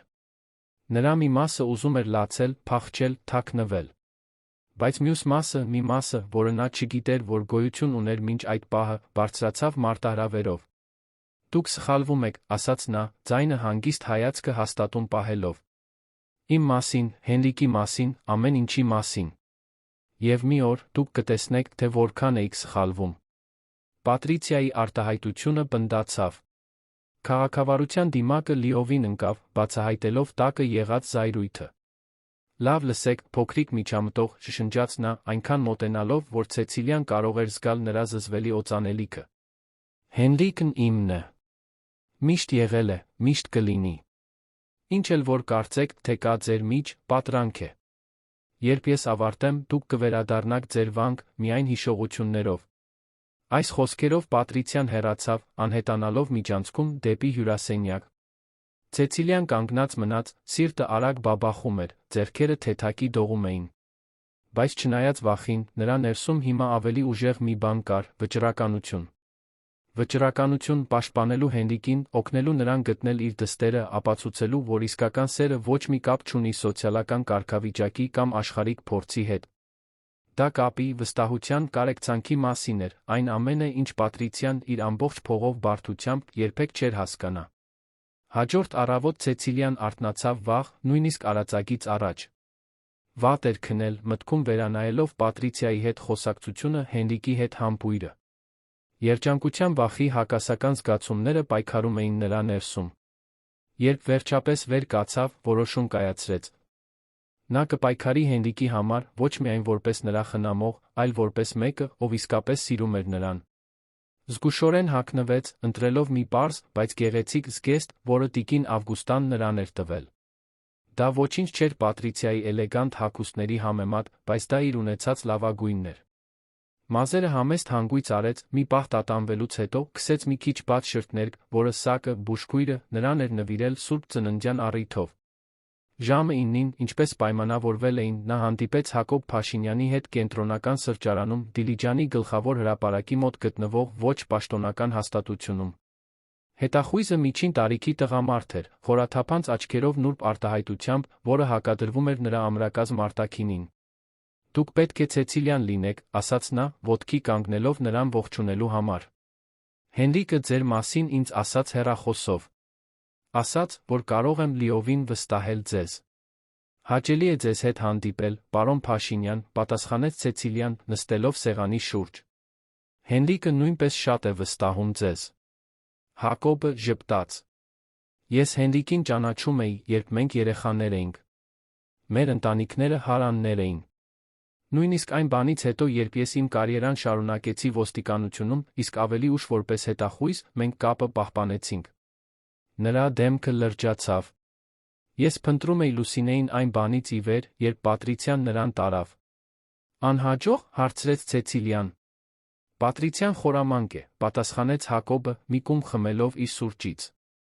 Նա կեղծ անուններ էր օգտագործում, տեղաշարժվում էր երկրների միջ, օգտվում էր իրավական բացերից։ Իրավաբանորեն նա ուներ աղջկա խնամակալությունը, ուստի դա առանգման կամ որոնման առգրավման դեպք չէր։ Բայց հիմա… Նրա աչքերը փայլեցին։ Հիմա մենք ունենք կոնկրետ հետք։ Երան։ Եվ ինչ կանենք։ Ինչ կանեք դուք, ուղղեց Հակոբը, առաջ թեքվելով, դա Պատրիցիայից ավելի շատ տեղեկություններ ստանալն է։ Լուսինեի դպրոցի անունը, հասցեն, Առօրյան։ Ցանկացած մանրամասնություն, որը կարող է օգնել։ Նա գրպանից մի փոքրիկ առարկա հանեց, սահեց այն սեղանի վրայով դեպի Ցեցիլիան։ Սա բրոշի տեսքով քողարկված ձայնագրիչ է։ Օգտագործեք այն, երբ նրա հետ խոսեք։ Մեզ նա շանտաժի ապացույցներ են պետք։ Ցեցիլիան նայեց փոքրիկ առարկային, անհանգստության մի զգացում զգալով։ Սա անբարոյական չէ։ Հակոբը մի փոքր ժպիտ արեց։ Սովորաբար, այո։ Բայց մենք խոսում ենք մի կնոջ մասին, ով իր սեփական դստերին օգտագործում է որպես շանտաժի գործիք։ Երբեմն մեզ պետք է մի փոքր թեքել կանոնները, արդարություն հաստատելու համար։ Ծրագրի մանրամասները քննարկելուց հետո Ցեցիլիան վերադարձավ առանձնատուն, փոքրիկ ձայնագրիչը ապահով պահված իր պայուսակում։ Երբ հասավ, Հենրիկին գտավ պատշգամբում նրա անվասայլակը դրված այնպես, որ նա կարողանար դիտել խաղողի այգիները։ Նրա սիրտը արագացավ նրան տեսնելիս, նախորդ գիշերվա հիշողությունները դեռ վառ էին։ Բարի առավոտ, ասաց նա, մոտենալով։ Ինչպե՞ս եք։ Հենրիկը շրջվեց, նրա դեմքը լուսավորվեց, նրան տեսնելիս։ Հիմա ավելի լավ, պատասխանեց նա, ձեռքը մեկնելով նրա ձեռքը բռնելու համար։ Այս առավոտ կարոտում էի ձեզ։ Ցեցիլիան զգաց, թե ինչպես է դեմքը կարմրում։ Ես պետք է վաղ դուրս գայի։ Հանդիպեցի պարոն Փաշինյանի հետ։ Հենրիկի արտահայտությունը լրջացավ։ Եվ ինչ։ Ցեցիլիան արագ բացատրեց իրենց մշակած ծրագիրը։ Հենրիկը ուշադիր լսեց, երբեմն գլխով անելով։ Երբ նա ավարտեց, նա սեղմեց նրա ձեռքը։ Ես վախենում եմ, Ցեցիլիա, խոստովանեց նա, ձայնը ցածր էր։ Վախենում եմ, թե ինչ կարող է անել Պատրիցիան, եթե իմանա, թե ինչ ենք մենք ծրագրում։ Նա վտանգավոր է, երբ իրեն սպառնացած է զգում։ Մենք զգույշ կլինենք, վստահեցրեց Ցեցիլիան, ծնկի իջնելով անվասայլակի կողքին, նրա աչքերի մակարդակին հասնելու համար։ Եվ մենք կգտնենք Լուսինեին, խոստանում եմ։ Հենրիկը նրան նայեց այնպիսի քնքշությամբ, որ Ցեցիլիան զգաց, թե ինչպես է իր սիրտը հալվում։ Դուք անհավանական եք, մրմնջաց նա։ Իմ կյանք մտաք մի քանի ամիս առաջ արդեն լիովին փոխեցիք այն։ Նախքան Ցեցիլիան կկարողանար պատասխանել, մոտեցող բարձրակրունկների ձայնը նրան զգուշացրեց Պատրիցիայի ներկայության մասին։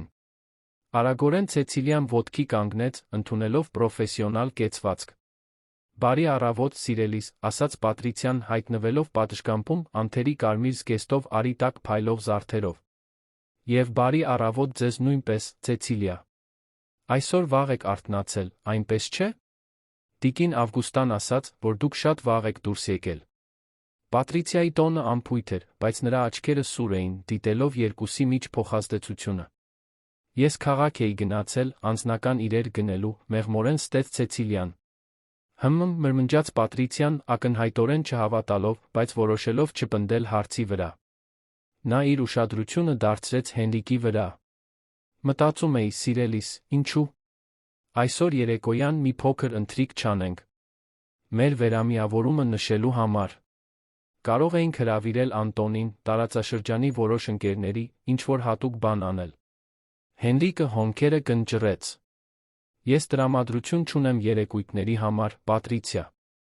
Օհ, դա երեկույթ չէր լինի, արագ ուղղեց նա։ Պարզապես մտերմիկ ընթրիք։ Բոլորին ցույց տալու համար, որ Վարդանյանները նորից միասին են։ Նա նշանակալի հայացք նետեց Ցեցիլիայի վրա։ Ի վերջո, մենք շատ բան ունենք նշելու, այնպես չէ։ Ցեցիլիան հասկացավ Պատրիցիայի խաղը։ Նա ուզում էր տարածք նշել, բոլորին ցույց տալ, որ վերադարձել է մնալու, հրապարակայնորեն ճնշել Հենրիկին։ Իրականում, ասաց Ցեցիլիան, զարմացնելով իրեն իր համարձակությամբ, Հենրիկի բժիշկը խորհուրդ տվեց նրան խուսափել ուժեղ հույզերից առայժմ։ Նրա արյան ճնշումը անկայուն է եղել։ Դա սուտ էր, բայց ասված էր այնպիսի համոզմունքով, որ նույնիսկ Հենրիկը զարմանքով նայեց նրան։ Պատրիցիան նեղացրեց աչքերը։ Իսկապես։ Ինչ ցավալի է։ Գուցե պարզապես ընթրիք երկուսիս համար։ Հին ժամանակները հիշելու համար։ Նա մոտեցավ Հենրիկին, նուրբ ձեռքով անցնելով նրա ուսի վրայով, միտումնավոր տիրական ժեստով։ Վստահ եմ, որ Ցեցիլիան կհասկանա մեզ գաղտնիություն տալու անհրաժեշտությունը։ Ցեցիլիան խանդի մի զգացում զգաց, բայց դեմքը չեզոք պահեց։ Սա մի մարդ էր, որը նա չէր կարող հաղթել ուղիղ առճակատմամբ։ Նա պետք է ավելի խորամանկ լիներ։ Տիկին Վարդանյան, ասաց նա, միտումնավոր օգտագործելով այն ազգանունը, որը Պատրիցիան կորցրել էր ամուսնալուծության ժամանակ, գուցե դուք կարողանայիք ինձ օգնել ինչ-որ բանով։ Ես դասավորում եմ Հենրիկի ընտանեկան ալբոմները, կան Լուսինեի որոշ լուսանկարներ, որոնց համատեքստը չեմ կարողացել նույնականացնել։ Կհամաձայնեք ինձ օգնել ավելի ուշ։ Լուսինեի հիշատակումը անմիջապես գրավեց Պատրիցիայի ուշադրությունը։ Ցեցիլիայի խնդրանքի հետում մի ծրագիր կար։ Օգտագործել Պատրիցիայի մայրական ունայնությունը, Լուսինեի մասին տեղեկություններ ստանալու միաժամանակ Հակոբի տված ձայնագրիչը միացնելու համար։ Դե… Պատրիցիան կարծես տատանվում էր, ակնհայտորեն կասկածամիտ էր։ Կարծում եմ, կարող եմ նայել։ Հրաշալի կլիներ, պատասխանեց Ցեցիլիան, ժպիտով, որը հուսով էր, որ անկեղծ կթվա։ Ինչպես կեսօրից հետո, գրադարանում։ Հենրիկը կունենա իր ֆիզիոթերապիայի սեանսը Սակի հետ, ուստի մեզ չեն ընդհատի։ Ֆիզիոթերապիա, կրկնեց Պատրիցիան, զարմանքով նայելով Հենրիկին։ Դուք վերսկսել եք սեանսները։ Հենրիկը արագ հայացք նետեց Ցեցիլիային, հասկանալով ծրագիրը։ Այո, հանգիստ պատասխանեց նա։ Ցեցիլիան ինձ համոզեց նորից փորձել։ Նա հավատում է, որ ես կարող եմ բարելավվել։ Զայրույթի մի շող անցավ Պատրիցիայի աչքերով։ Իհարկե, նա հավատում է, ասաց նա, լարված ժպիտով։ Այդքան լավատես։ Առավոտվա մնացած մասը անցավ լուռ լարվածության մեջ։ Պատրիցիան չէր հեռանում Հենրիկից, պատճառներ գտնելով նրա թին դիպչելու, մազերը ուղղելու, նրանց համատեղ անցյալի դրվագները հիշելու համար։ Ցեցիլիան դիտում էր, փորձելով չցուցադրել, թե որքան էր դա իրեն անհանգստացնում։ Ճաշից հետո, ինչպես պայմանավորվել էին, Ցեցիլիան Պատրիցիային գտավ գրադարանում։ Նա զգուշորեն պատրաստել էր միջավայրը։ Լուսանկարների ալբոմները բացված էին սեղանին, բրոշ ձայնագրիչը զգուշորեն ամրացված էր նրա զգեստին։ Շնորհակալություն գալու համար, ասաց Ցեցիլիան, Պատրիցիային ցույց տալով աթոռը։ Սրանք այն ալբոմներն են, որոնք ես գտա Հենրիկի գրասենյակում։ Պատրիցիան նստեց, նրա թանկարժեք օծանելիքը լցնում էր օդը նրանց միջ։ Նա նայեց լուսանկարներին դժվար ընթեռնելի արտահայտությամբ։ Կար կարոտ, բայց նա հաշվարկ։ Այստեղ, ասաց Ցեցիլիան, մատնացույց անելով հատուկ լուսանկարը։ Սա Լուսինեն է, այնպես չէ։ Այստեղ մոտ 5 տարեկան պետք է լիներ։ Պատրիցիան նայեց լուսանկարին։ Մի փոքրիկ աղջիկ, ամառային զգեստով, խաղողի այգում խաղող հավաքելիս։ Այո, հաստատեց նա։ Դա 2014 թվականի խաղողահավաքի ժամանակ էր։ Նա միշտ սիրել է խաղողի այգիները, նույնիսկ այդքան փոքրուց։ Նա շատ երջանիկ է թվում, մեկնաբանեց Ցեցիլիան, փորձելով անփույթ խոսակցություն հաստատել։ Հավանաբար կարոտում է այս տեղը։ Ինչ-որ բան Պատրիցիայի արտահայտության մեջ մեղմացավ։ Կարոտում է, խոստովանեց նա։ Նույնիսկ այդքան երիտասարդ հեռանալով, Լուսինեն միշտ հատուկ կապ է ունեցել այս վայրի հետ։ Դրա համար էլ ուզում է էնոլոգիա սովորել։ Որտեղ է նա մտադիր սովորել, հարցրեց Ցեցիլիան, խոսակցության տոնը թեթ պահելով։ Երանի պետական համալսարանում, պատասխանեց Պատրիցիան, ակնհայտ հպարտությամբ։ Արդեն պատրաստվում է ընդունելության քննություններին, մասնավոր դասերով։ Նրա պրոֆեսորն ասում է, որ նա բնական տաղանդ ունի, հատկապես քիմիայի համար։ Տպավորիչ է, ասաց Ցեցիլիան, անկեղծորեն։ Նա շատ խելացի պետք է լինի։ Դա հոր Գենիուսի իմ վճռականության համադրությունն է, հաստատեց Պատրիցիան, անտարբեր կերպով թերթելով ալբոմը։ Նա կանգ առավ Հենրիկի լուսանկարի մոտ, ով հիվանդանոցում պահում էր նորածին Լուսինեին։ Դա երջանիկ օր էր, մրմնջաց նա, գրեթե իրեն։ Հենրիկը լացեց, երբ առաջին անգամ բռնեց նրան։ Ցեցիլիան հետաքրքրությամբ դիտեց Պատրիցիային։ Այդ հիշողության մեջ ինչ-որ անկեղծ բան կար, իրական զգացմունք, որը չէր համապատասխանում կնոջ մասին իր ունեցած հաշվարկող պատկերին։ Ինչու՞։ Բաժանվեցիք, հարցրեց Ցեցիլիան, իմանալով, որ ռիսկի է դիմում։ Եթե թույլ կտաք հարցնել։ Պատրիցիան նրան նայեց սուր աչքերով։ Ինչու՞։ Եք ուզում իմանալ։ Անձնական հետաքրքրություն, թե՞ պրոֆեսիոնալ։ Պարզապես փորձում եմ ավելի լավ հասկանալ Հենրիկին, պատասխանեց Ցեցիլիան հանգստություն պահպանելով, որպեսզի կարողանամ նրան պատշաճ կերպով խնամել։ Երգիծական ժպիտը ծռեց Պատրիցիայի շրթունքները։ Խնամել նրան։ Այդպես եք դուք դա անվանում։ Ցեցիլիան չպատասխանեց, առանց տատանվելու դիմացի կնոջ հայացքը պահելով։ Մենք բաժանվեցինք, որովհետև Հենրիկը փոխվեց, վերջապես ասաց Պատրիցիան, հայացքը նորից շեղելով լուսանկարներին։ Այն բանից հետո, երբ գինեգործարանները սկսեցին միջազգային ճանաչում ստանալ, նա մոլուցքով տարվեց աշխատանքով։ Օրեր, շաբաթներ ճամփորդությունների։ Հազվադեպ էր տանը։ Լուսինեն մեծացավ գրեթե առանց հոր։ Նրա ձայնում հիմա դառնություն կար։ Երբ ես բողոքում էի, նա խոստանում էր փոխվել, ավելի շատ ժամանակ հատկացնել ընտանիքին։ Բայց խոստումները երբեք չէին տում։ Դժվար պետք է լիներ, մեկնաբանեց Ցեցիլիան, առանց դատելու։ Այո, հաստատեց Պատրիցիան։ Եվ ապա ես հանդիպեցի Անտոնին։ Նա ինձ տվեց այն ուշադրությունը, որը Հենրիկը մերժում էր։ Սկսվեց որպես ընկերություն, ապա նա ուսերը թոթվեց։ Կարող եք պատկերացնել մնացածը։ Հենրիկը իմացավ։ Ի վերջո, այո։ Պատրիցիան մատով անցավ լուսանկարի եզրով, աչքերը հեռու էին։ Դա սարսափելի էր։ Վիճաբանությունը, մեղադրանքները, Լուսինեի լացը սենյակում։ Նա հառաչեց։ Ես որոշեցի, որ ավելի լավ է հեռանալ։ Լուսինեին տանել հեռու այդ թունավոր միջավայրից։ Եվ Հենրիկի դժբախտ պատահարը, հարցրեց Ցեցիլիան զգուշությամբ։ Դա դրանից անմիջապես հետո էր։ Պատրիցիայի արտահայտությունը պնդացավ։ Այո։ Նա ինձ հետապնդեց առանձնատնից դուրս գալուց հետո։ Նա խելագարի պես էր վարում լեռնային ճանապարհով, անձրի տակ։ Ես վախենում էի Լուսինեի համար, ով իմ մեքենայում էր։ Ես արագացրի, փորձելով նրան շեղել։ Նրա ձայնը դողաց։ Երբ նայեցի հետին հայելուն, տեսա, թե ինչպես է նրա մեքենան սահում ընկնում ձորը։ Ցեցիլիան շունչը պահեց։ Պատրիցիայի տարբերակը շատ տարբեր էր Հենրիկի պատմածից։ Դուք կանգնեցիք օգնելու, հարցրեց նա գրեթե անձայն։ Իհարկե, այո, պատասխանեց Պատրիցիան, վրդովված։ Ես շտապ օգնություն կանչեցի, սպասեցի մինչ նրանք կհասնեին։ Բայց երբ Հենրիկը կայունացվեց, տեղափոխվեց Երան, ողնաշարի վիրահատության համար, ես որոշեցի, որ ժամանակն է առաջ շարժվել։ Լուսինեի բարօրության համար։ Պատմության մեջ ինչ-որ բան կար, որը Ցեցիլիային ճիշտ չթվաց։ Փոքր անհամապատասխանություններ, մանրամասներ, որոնք չէին համապատասխանում Հենրիկի պատմածին։ Բայց նախքան նա կկարողանար ավելին հարցնել, Պատրիցիան կտրուկ շարժումով փակեց ալբոմը։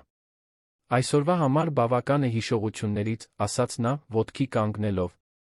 Պետք է պատրաստվեմ Հենրիկի հետ ընթրիքին։ Նա Ցեցիլիային նայեց հաշվարկող աչքերով։ Դուք չեք մտածի մեզ գաղտնիություն տալու մասին, այնպես չէ, սիրելիս։ Վստահ եմ, որ հասկանում եք, որ մեզ պետք է նորից կապ հաստատել։ Ցեցիլիան զգաց, թե ինչպես է իր ստամոքսը ընկնում, բայց քաղաքավարիորեն գլխով արեց։ Իհարկե, տիկին։ Ես կապահովեմ, որ ձեզ չանհանգստացնեն։ Երբ Պատրիցիան դուրս եկավ, Ցեցիլիան անջատեց ձայնագրիչը, խորը շունչ քաշեց։ Նա ստացել էր որոշ օգտակար տեղեկություններ, Լուսինեի դպրոցը, նրա հետաքրքրությունը էնոլոգիայի նկատմամբ, նրա մասնավոր դասերը, բայց նա ավելի շփոթված էր, քան երբևէ։ Ո՞վ էր ստում դժբախտ պատահարի մասին, Հենրիկը, թե Պատրիցիան։ Եվ եթե երկուսն էլ պատմում էին միայն ճշմարտության մասերը։ Ավելի ուշ, Հենրիկին Պատրիցիայի հետ հատուկ ընթրիքին պատրաստվելուց հետո, որը նա ընդունեց միայն կասկածներ չառաջացնելու համար, Ցեցիլիան հեռացավ իր սենյակ։ Նա ձայնագրությունը տեղափոխում էր ֆլեշ գրիչի վրա, Հակոբին տալու համար, երբ լսեց դռան թեթ թակոց։ Ներս արիր, կանչեց նա, արագորեն թաքցնելով սարքավորումը։ Տիկին Ավգուստան մտավ, անհանգիստ դեմքով։ Ցեցիլիա, աղջիկս, մենք պետք է խոսենք։ Ինչ է պատահել, տիկին Ավգուստա, հարցրեց Ցեցիլիան, ցույց տալով, որ տնտեսուհին նստի պատուհանի մոտ գտնվող փոքրիկ բազկաթոռին։ Դա Պատրիցիայի մասին է, սկսեց տիկինը, ձայնը իջեցնելով։ Ես վախենում եմ, թե ինչ է նա ծրագրում։ Նա հարցեր է տվել ձեր մասին։ Ձեր անցյալի մասին, թե ինչպես եք այստեղ հասել։ Սարսուռ անցավ Ցեցիլիայի ողնաշարով։ Ինչ տեսակի հարցեր։ Ուզում էր իմանալ, թե արդյոք դուք իսկապես վանքից եք եկել, արդյոք Հենրիկը ստուգել է ձեր հղումները, արդյոք տիկին Ավգուստան տատանվեց։ Արդյոք դուք երկուսդ ներգրավված եք։ Ցեցիլիան զգաց, թե ինչպես է դեմքը այրվում։ Եվ ինչ ասացիք նրան։ Ճշմարտությունը, իհարկե։ Որ դուք եկել եք Մայրապետի առաջարկությամբ, որ դուք անթերի բնավորության աղջիկ եք, որ խնամում եք տիրոջը նվիրվածությամբ հարգանքով։ Տնտեսուհին մի փոքր ժպիտ արեց։ Ես բաց թողեցի այն փաստը, որ նրա աչքերը փայլում են, երբ դուք մտնում եք սենյակ, կամ որ դուք կարմրեցիք որպես դեռահաս, երբ առաջին անգամ հիշատակեցի նրա անունը։ Հիմա Ցեցիլիան իսկապես ամաչում էր։ Այդքան ակնհայտ է։ Տիկին Ավգուստան մեղմորեն ծիծաղեց։ Նրանց համար, ովքեր աչքեր ունեն տեսնելու համար, այո։ Բայց դրա համար չեմ այստեղ։ Նրա դեմքը նորից լրջացավ։ Պատրիցիան այսօր կեսօրին զանգահարեց։ Ես չկարողացա լսել ամբողջ խոսակցությունը, բայց նա նշեց խնդրից ազատվելը, աղջկան վանք վերադարձնելը։ Ես անհանգստացած եմ, Ցեցիլիա։ Նա ի վիճակի է ամեն ինչի, այն ստանալու համար, ինչ ուզում է։ Ինչ եք կարծում, ինչ կանի նա, հարցրեց Ցեցիլիան, զգալով, թե ինչպես է վախը աճում իր ներսում։ Հստակ չգիտեմ, պատասխանեց տիկին Ավգուստան, բայց զգույշ եղեք։ Մի մնացեք նրա հետ մենակ, մի ընդունեք ոչինչ, ինչ նա ձեզ կառաջարկի ուտելու կամ խմելու համար, ուշադիր եղեք ձեր սենյակին։ Գիշերը գողբեք դուռը։ Այս տագնապալի խոսքերով տնտեսուհին ոտքի կանգնեց դուրս եկավ, Ցեցիլիային թողնելով աճող անհանգստության զգացումով։ Այդ գիշեր, մինչ Հենրիկը Պատրիցիան ընթրում էին մենակ, նրա սենյակին կից փոքրիկ մասնավոր տերասում, Ցեցիլիան օգտվեց առիթից, զգուշորեն խուզարկելու Պատրիցիայի սենյակը։ Փնտրելով ցանկացած տեղեկություն, որը կարող էր օգնել գտնել Լուսինեին։ Դա ռիսկային էր, բայց անհրաժեշտ։ Հյուրասենյակը, որը Պատրիցիան էր զբաղեցնում, էլեգանտ էր, նայում էր առանձնատան դիմացի այգիներին։ Ցեցիլիան նկատեց, որ չնայած այնտեղ ընդամենը 2 օր էր, Պատրիցիան արդեն լիովին տեղավորվել էր։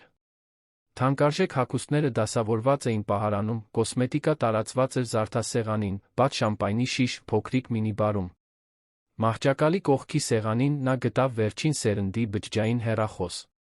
Այն կողպված էր, իհարկե, բայց էկրանին կար տեղեկացումներ, որոնք Ցեցիլիան կարողացավ արագ տեսնել։ Հաղորդագրություններ ԵԱ անունով մեկից, հավանաբար Անտոնից, հիշեցում Լեի համար խորհրդատվություն նշանակելու մասին։ Պատրիցիայի պայուսակում նա գտավ թանկարժեք կաշվե օրագիր, էլեգանտ ձեռագրով գրված հանդիպումներով։ Նա արագ թերթեց, մինչ գտավ վերջին գրառումները։ Հունիսի 5, Սուրբ Մոնիկայի դպրոցի հանդիպում, պրոֆ. Կարեն քիմիա, հունիսի 8, Լուսինեի ատամնաբույժ, դոկտոր Մանուկյան, հունիսի 12, Դիլիջան, հ. Ցեցիլիան արագորեն անգիր արեց մանրամասները։ Սուրբ Մոնիկան պետք է լիներ Լուսինեի դպրոցը Երանում։ Պրոֆեսոր Կարենը, նրա քիմիայի ուսուցիչը։ Եվ դոկտոր Մանուկյանը, նրա ատամնաբույժը։ Արժեքավոր տեղեկություններ Հակոբի համար, աղջկան գտնելու համար։ Նա պատրաստվում էր փակել օրագիրը, երբ մի ծրար ընկավ դրա էջերի միջից։ Դա պաշտոնական ծրար էր, Երանի իրավաբանական գրասենյակից։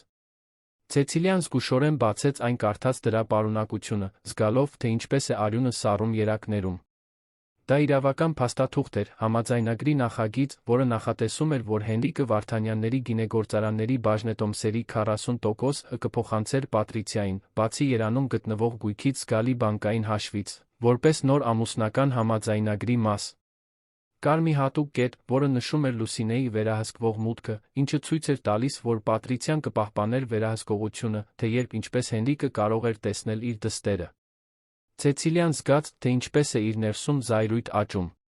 Պատրիցիան ոչ միայն Լուսինեին էր օգտագործում որպես փոխանակման միջոց, նա նախատեսում էր շարունակել վերահսկել Հենրիկի մուտքը դստերը նույնիսկ այն բանից հետո, երբ ստանար այն, ինչ ուզում էր ֆինանսապես։ Նա արագ լուսանկարեց փաստաթուղթը իր հեռախոսով այն նորից դրեց ծրարի մեջ, ամեն ինչ վերադարձնելով ճիշտ այնպես, ինչպես գտել էր։ Նա ավարտում էր օրագիրը պայուսակում դասավորելը, երբ լսեց միջանցքից մոտեցող ձայներ։ Պատրիցիան Հենրիկը վերադառնում էին ընթրիքից։ Արագորեն Ցեցիլիան թաքնվեց ծանր վարագույրների հետում, աղոթելով, որ նրանք չմտնեն սենյակ։ Նրա սիրտը այնքան բարձր էր բաբախում, որ վստահ էր, թե այն կլսվի։ Հրաշալի երեկո էր, սիրելիս, ասում էր Պատրիցիան, նրա մեղմ ձայնը լողում էր միջանցքով։ Ինձ հիշեցրեց հին ժամանակները, մինչ ամեն ինչ սխալ էր գնում։ Պատրիցիա, Հենրիկի ձայնը լարված էր, մենք պետք է իրատես լինենք։ Շատ բան է պատահել։ Մենք չենք կարող պարզապես ծածնել, թե անցյալը գոյություն չի ունեցել։ Բայց մենք կարող ենք կառուցել նոր ապագա, պնդեց նա։ Լուսինեի համար։ Նրան պետք են իր ծնողները նորից միասին, Հենրիկ։ Եվ ձեզ պետք է նա ձեր կյանքում։ Մի պահ լռություն տիրեց։ Ցեցիլիան կարող էր պատկերացնել Հենրիկին խորելիս, մտածելով իր դստեր մասին, ում տարիներով չէր տեսել։ Ինձ մտածելու ժամանակ է պետք, վերջապես ասաց նա։ Սա մի որոշում չէ, որը ես կարող եմ կայացնել իմպուլսիվորեն։ Իհարկե, սիրելիս, համաձայնվեց Պատրիցիան, ձայնը մեղմացնելով։ Ժամանակ վերցրեք, որքան անհրաժեշտ է։ Բայց հիշեք։ Լուսինեն սպասում է։ Եվ անարդար է ստիպել նրան ավելի երկար սպասել։ Ձայները սկսեցին հեռանալ, Ցեցիլիան թեթացած շունչ քաշեց։ Բայց ապա, ի սարսափ իրեն, սենյակի դուռը բացվեց, Պատրիցիան մտավ։ Միջանցքի լույսը լուսավորեց սենյակը, Պատրիցիայի երկար ստվերը գցելով հատակին։ Ցեցիլիան բացարձակ անշարժ մնաց վարագույրի հետում, հազիվ համարձակվելով շնչել։ Պատրիցիան շարժվեց սենյակով, հանեց կոշիկները, ինչ-որ բան վերցրեց մահճակալի կողքի սեղանից։ Մի սարսափելի պահ Ցեցիլիան մտածեց, որ նա կբացի պահարանը կամ կստուգի վարագույրների հետը։ Բայց ապա Պատրիցիայի հեռախոսը զանգեց, նա պատասխանեց։ Ալո։ Ահ, դուք եք։ Նրա ձայնը փոխվեց, դառնալով ավելի կոշտ, ավելի պրոֆեսիոնալ։ Այո, ամեն ինչ ընթանում է ըստ պլանի։ Նա գրեթե համոզված է։ Դադար։ Ոչ, դեռ ոչինչ չենք ստորագրել։ Բայց մոտ ենք։ Խնամողը։ Մի փոքր խնդիր, բայց ոչինչ, որը չի կարող լուծվել։ Մեկ այլ դադար։ Այո, նա ակնհայտորեն զգացմունքներ ունի նրա նկատմամբ։ Միամիտ է։ Չի հասկանում, որ Հենրիկի նման տղամարդիկ չեն ամուսնանում նրա նման աղջիկների հետ։ Սառը, ծիծաղ։ Հենց այդպես։ Հարմար շեղում իր ապաքինման ընթացքում, ոչ ավելին։ Ցեցիլիան յուրաքանչյուր բառը զգաց որպես դաշույնի հարված։ Դա հենց այն էր, ինչ Պատրիցիան ասել էր իրեն միջանցքում, բայց կնոջը լսելը, թե ինչպես է նա դա ասում մեկ այլ մարդու, ամեն ինչ ավելի իրական, ավելի ցավոտ էր դարձնում։ Ամեն դեպքում, շարունակեց Պատրիցիան, ես ծրագիր ունեմ նրա հետ վարվելու համար։ Ոչինչ կտրուկ, մի անհանգստացեք։ Պարզապես մի փոքր խրախուսանք, որպեսզի նա վերադառնա իր վանք։ Մեկ այլ դադար։ Այո, Լուսինեն լավ է։ Անհամբեր սպասում է հորը հանդիպելուն, ինչպես պայմանավորվել էինք։ Նա հավատում է, որ այս ամենը ընտանիքի վերամիավորման համար է։ Նույնքան միամիտ, որքան խնամողը։ Վերջին ծիծաղ։ Դուք ճիշտ եք։ Որպես մայր դուստր։ Բայց մինչ Լուսինեն ունի իմ արյունը, մյուսը անտեղի է։ Կտեսնվենք Երանում հաջորդ շաբաթ։ Հենրիկով, թե առանց նրա, մենք կունենանք այն, ինչ ուզում ենք։ Պատրիցիան անջատեց հեռախոսը, դուրս եկավ սենյակից, իր հետից փակելով դուռը։ Ցեցիլիան մի քանի րոպե սպասեց, նախքան իր թաքստոցից դուրս գալը, դողալով զայրույթից վախից։ Պատրիցիայի ծրագիրը հիմա պարզ էր։ Օգտագործել Լուսինեին, գինեգործարանի բաժնետոմսերը ստանալու համար, մանիպուլյացիայի ենթարկել Հենրիկին ընտանիքի վերամիավորման կեղծ խոստումներով Ցեցիլիայից ազատվել գործընթացում։ Բայց հիմա նա ուներ ապացույցներ։ Համաձայնագրի լուսանկարները, գրադարանում կայացած խոսակցության ձայնագրությունը, եթե բախտը բերի, հեռախոսը գրավել էր նոր լսած խոսակցության մի մասը։ Ժամանակն էր ամեն ինչ տանել Հակոբին, մեկընդմիշտ բացահայտել Պատրիցիային։ Նա լուր դուրս եկավ սենյակից, սիրտը դեռ արագ բաբախում էր մոտալուտ վտանգից հայտնաբերման ադրենալինից։ Միջանցքում նա գրեթե բախվեց Հենրիկին, ով իր անվասայլակով գալիս էր հակառակ ուղղությամբ։ Ցեցիլիա, բացականչեց նա, զարմացած։ Ինչ եք անում այստեղ։ Մի պահ նա մտածեց ստելու, ասելու, որ պարզապես ինչ-որ բան էր ստուգում։ Բայց վերջին օրերի իրադարձությունները նրան սովորեցրել էին, որ ճշմարտությունը, որքան էլ դժվար լիներ, միշտ լավագույն ճանապարհն էր։ Ես Պատրիցիայի սենյակում էի, խոստովանեց նա, ձայնը իջեցնելով։ Փնտրում էի Լուսինեի մասին տեղեկություններ։ Հենրիկի աչքերը լայն բացվեցին։ Դա վտանգավոր է, Ցեցիլիա։ Եթե նա ձեզ բռներ… Ես գիտեմ։ Բայց ես գտա մի բան, որը դուք պետք է տեսնեք։ Արագորեն նա ցույց տվեց նրան նախամուսնական համաձայնագրի լուսանկարները, որոնք արել էր։ Հենրիկը զննեց պատկերները, նրա դեմքը բնդացավ, երբ նա հասկացավ Պատրիցիայի ամբողջական ծրագիրը։ Ուրեմն սա է, մրմնջաց նա։ Երբեք հաշտեցման մասին չէր։ Միշտ փողի մասին էր։ Եվ վերահսկողություն, ավելացրեց Ցեցիլիան։ Նա նախատեսում է շարունակել վերահսկել ձեր մուտքը Լուսինեին նույնիսկ բաժնետոմսերը ստանալուց հետո։ Վճռականության արտահայտություն հայտնվեց Հենրիկի դեմքին։ Սա հիմա կավարտվի, ասաց նա այնպիսի հաստատակամությամբ, որը զարմացրեց Ցեցիլիային։ Ես հոգնել եմ մանիպուլյացիայի ենթարկվելուց, անգործունակ համարվելուց, իմ իրավունքների, իմ դստեր համար պայքարելու անկարողությունից։ Այդ պահին ինչ-որ բան փոխվեց նրանց միջ։ Դա այլևս պարզապես Ցեցիլիան չէր, ով օգնում էր Հենրիկին, այլ գործընկերություն, դաշինք ընդդեմ անարդարության, որին նրանք երկուսն էլ բախվում էին։ Ինչ ենք անելու, հարցրեց նա, իր ներսում նոր քաջություն զգալով։ Մենք կգտնենք իմ դստերը, պատասխանեց Հենրիկը, նրա կանաչ աչքերը փայլում էին վճռականությունից։ Եվ մենք դա կանենք մեր սեփական կանոններով։ 2 օր էր անցել Պատրիցիայի ծրագրի բացահայտումից հետո։ 2 օր զգույշ պլանավորում, Հակոբին գաղտնի զանգեր, մշտական հսկողություն, կասկածներ չառաջացնելու համար։ Ցեցիլիան Հենրիկը հազիվ էին մենակ մնում, Պատրիցիան միշտ ներկա էր, միշտ դիտում էր, միշտ ակնարկում էր, որ երջանիկ ընտանիքի վերադարձը մոտալուտ է։ 3-րդ օրվա առավոտյան, երբ Պատրիցիան դուրս էր եկել քաղաքում գործեր կարգավորելու, հավանաբար Անտոնի հետ հանդիպելու, կասկածում էր Ցեցիլիան, ծրագիրը գործի դրվեց։ Հակոբը գտել է Լուսինեին, հայտարարեց Հենրիկը, երբ նրանք ապահով էին գրասենյակում, փակ դռան հետում։ Ձեր ստացած տեղեկություններով նա նրան գտել է Երանի Սուրբ Մոնիկայի քոլեջում սովորելիս։ Հաստատել է վերջին լուսանկարներով։ Նրա աչքերը փայլում էին զսպված հույզերից։ Նա գեղեցիկ է, Ցեցիլիա։ Այնքան նման է այն աղջկան, որին ես հիշում եմ, բայց հիմա մի երիտասարդ կին։ Դա հրաշալի է, Հենրիկ, ասաց Ցեցիլիան, սեղմելով նրա ձեռքը։ Եվ հիմա գալիս է ամենադժվար մասը, պատասխանեց նա, դեմքը լրջանալով։ Ինձ պետք է գնալ Երան, անմիջապես խոսել նրա հետ։ Առանց Պատրիցիայի միջամտության, առանց մանիպուլյացիայի։ Պարզապես հայր դուստր։ Ցեցիլիան անհանգստության սարսուռ զգաց։ Բայց ինչպես։ Պատրիցիան երբեք թույլ չի տա դա։ Եվ ճանապարհորդությունը դժվար կլինի ձեզ համար, ձեր պայմաններում։ Հենրիկը նրան նայեց այնպիսի ինտենսիվությամբ, որ նա շունչը պահեց։ Դժվար չի լինի, մեղմ ասաց նա, որովհետև ես այլս նույն պայմաններում չեմ։ Նախքան Ցեցիլիան կկարողանար հարցնել, թե ինչ էր նա ուզում ասել, Հենրիկը մի բան արեց, որը նա երբեք չէր սպասի։ Դանդաղ, տեսանելի ջանքերով նա սկսեց բարձրանալ անվասայլակից։ Հենրիկ, բացականչեց նա, արագ շարժվելով նրան օգնելու համար։ Ինչ եք անում։ Դուք կընկնեք, կվնասվեք։ Բայց Հենրիկը չընկավ։ Դողացող ոտքերով, հենվելով գրասեղանին, նա կանգնեց։ Ոչ լիովին ուղիղ, ոչ առանց ակնհայտ ցավի դեմքին, բայց կանգնած էր։ Մենակ։ Ինչպե՞ս։ Ցեցիլիան անխոս էր, աչքերը լայն բացված զարմանքից։ Սակ, բացատրեց Հենրիկը, զգուշորեն նորից նստելով անվասայլակին։ Մենք ամիսներ շարունակ գաղտնի ենք աշխատել։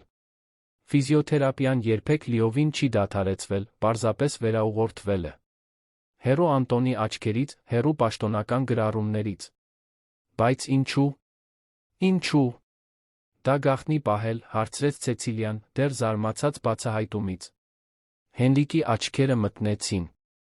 Որովհետև ես հասկացա դժբախտ պատահարից հետո, որ իմ պարալիզը կատարելապես ծառայում էր Անտոնի ծրագրերին։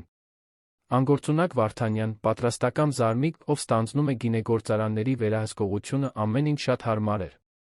Նա դադար տվեց, կարծես բառեր էր ընտրում։ Ես սկսեցի կասկածել, որ դժբախտ պատահարը գուցե լիովին պատահական չէր։ Նշանակությունը չափազանց սարսափելի էր Ցեցիլիայի համար, դա պատկերացնելու համար։ Կարծում եք, որ նրանք… Ես ապացույցներ չունեմ, ընդհատեց Հենրիկը։ Պարզապես կասկածներ։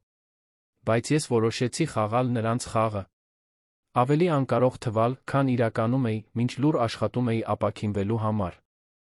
Եվ հիմա դուք կարող եք քայլել, ասաց Ցեցիլիան, զարմացած։ Ոչ կատարելապես, ուղղեց Հենրիկը։ Ոչ երկար ժամանակով։ Բայց բավարար է Պատրիցիային Անտոնին զարմացնելու համար։ Բավարար է իմ դստեր մոտ գնալու համար։ Ցեցիլիան զգաց հույզերի ալիք, հիացմունք նրա վճռականության համար, ուրախություն նրա ապաքինման համար, բայց նա անհանգստություն այն ռիսկի համար, որին նրանք պատրաստվում էին դիմել։ Ինչ պետք է անենք, հարցրեց նա, վճռական օգնել նրան։ Հակոբը վաղը առավոտյան Երանի տոմսեր է ամրագրել։ Արածագից առաջ մենք զգուշորեն դուրս կգանք։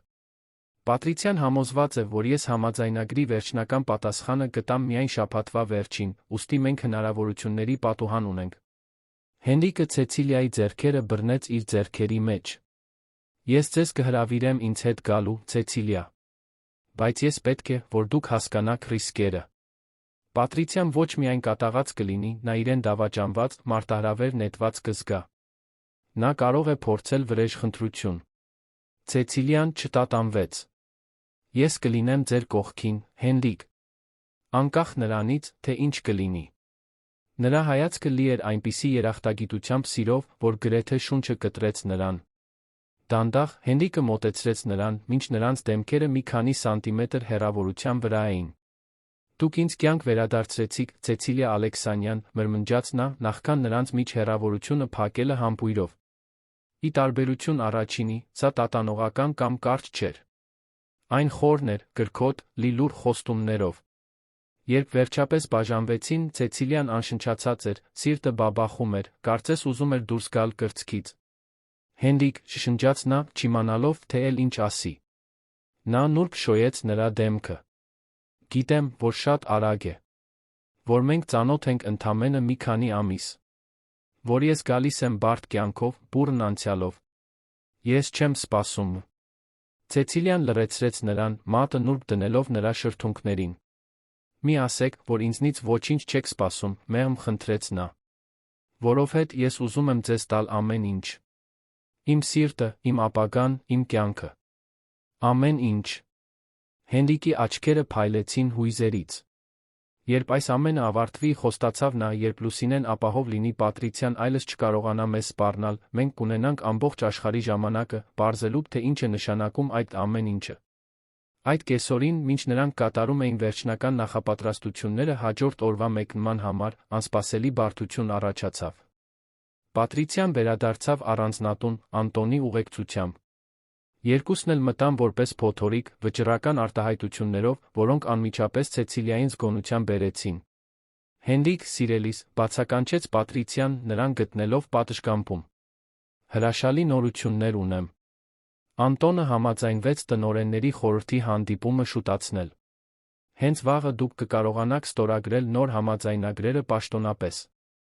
Վերականգնել ձեր տեղը Վարդանյանների գինեգործարաններում։ Ցեցիլիան, ով մոտակա ծաղկամանում ծաղիկներ էր դասավորում, արագ տագնապալի հայացք փոխանակեց Հենրիկի հետ։ Նրանց երան գաղտնի ճանապարհորդության ծրագիրը վտանգված էր։ Դա անսպասելի է, զգուշորեն պատասխանեց Հենրիկը։ Չեմ կարծում, որ դեռ պատրաստ եմ պաշտոնական հանդիպման։ Եվ կարծում էի, որ մենք համաձայնվել էինք, որ ես իմ որոշումը համաձայնագրի մասին կտամ շաբաթվա վերջին։ Անտոնն առաջացավ, լի կեղծ ժպիտներով, լայն ժեստերով։ Զարմիկ, ինչու՞։ Հետաձգել անխուսափելին։ Իրավաբաններն արդեն պատրաստել են բոլոր փաստաթղթերը։ Տնօրենների խորհուրդը անհամբեր սպասում է ձեզ տեսնելու։ Եվ նա նշանակալի հայացք փոխանակեց Պատրիցիայի հետ։ Մենք հատուկ անակնկալ ենք պլանավորել։ Ինչ անակնկալ, հարցրեց Հենրիկը, կասկածամիտ։ Պատրիցիան ժպտաց, մի ժպիտ, որը չէր հասնում նրա հաշվարկող աչքերին։ Լուսինեն կլինի հանդիպմանը, հայտարարեց նա, ուշադիր դիտելով Հենրիկի արձագանքը։ Կարծում էի, որ դա կատարյալ պահ կլինի վերամիավորման համար։ Դուստրը ականատես կլինի հոր հաղթական վերադարձին ընտանեկան գործերին։ Ռոմանտիկ է, այնպես չէ՞։ Ցեցիլիան կարող էր տեսնել Հենրիկի դեմքին հուզական պայքարը։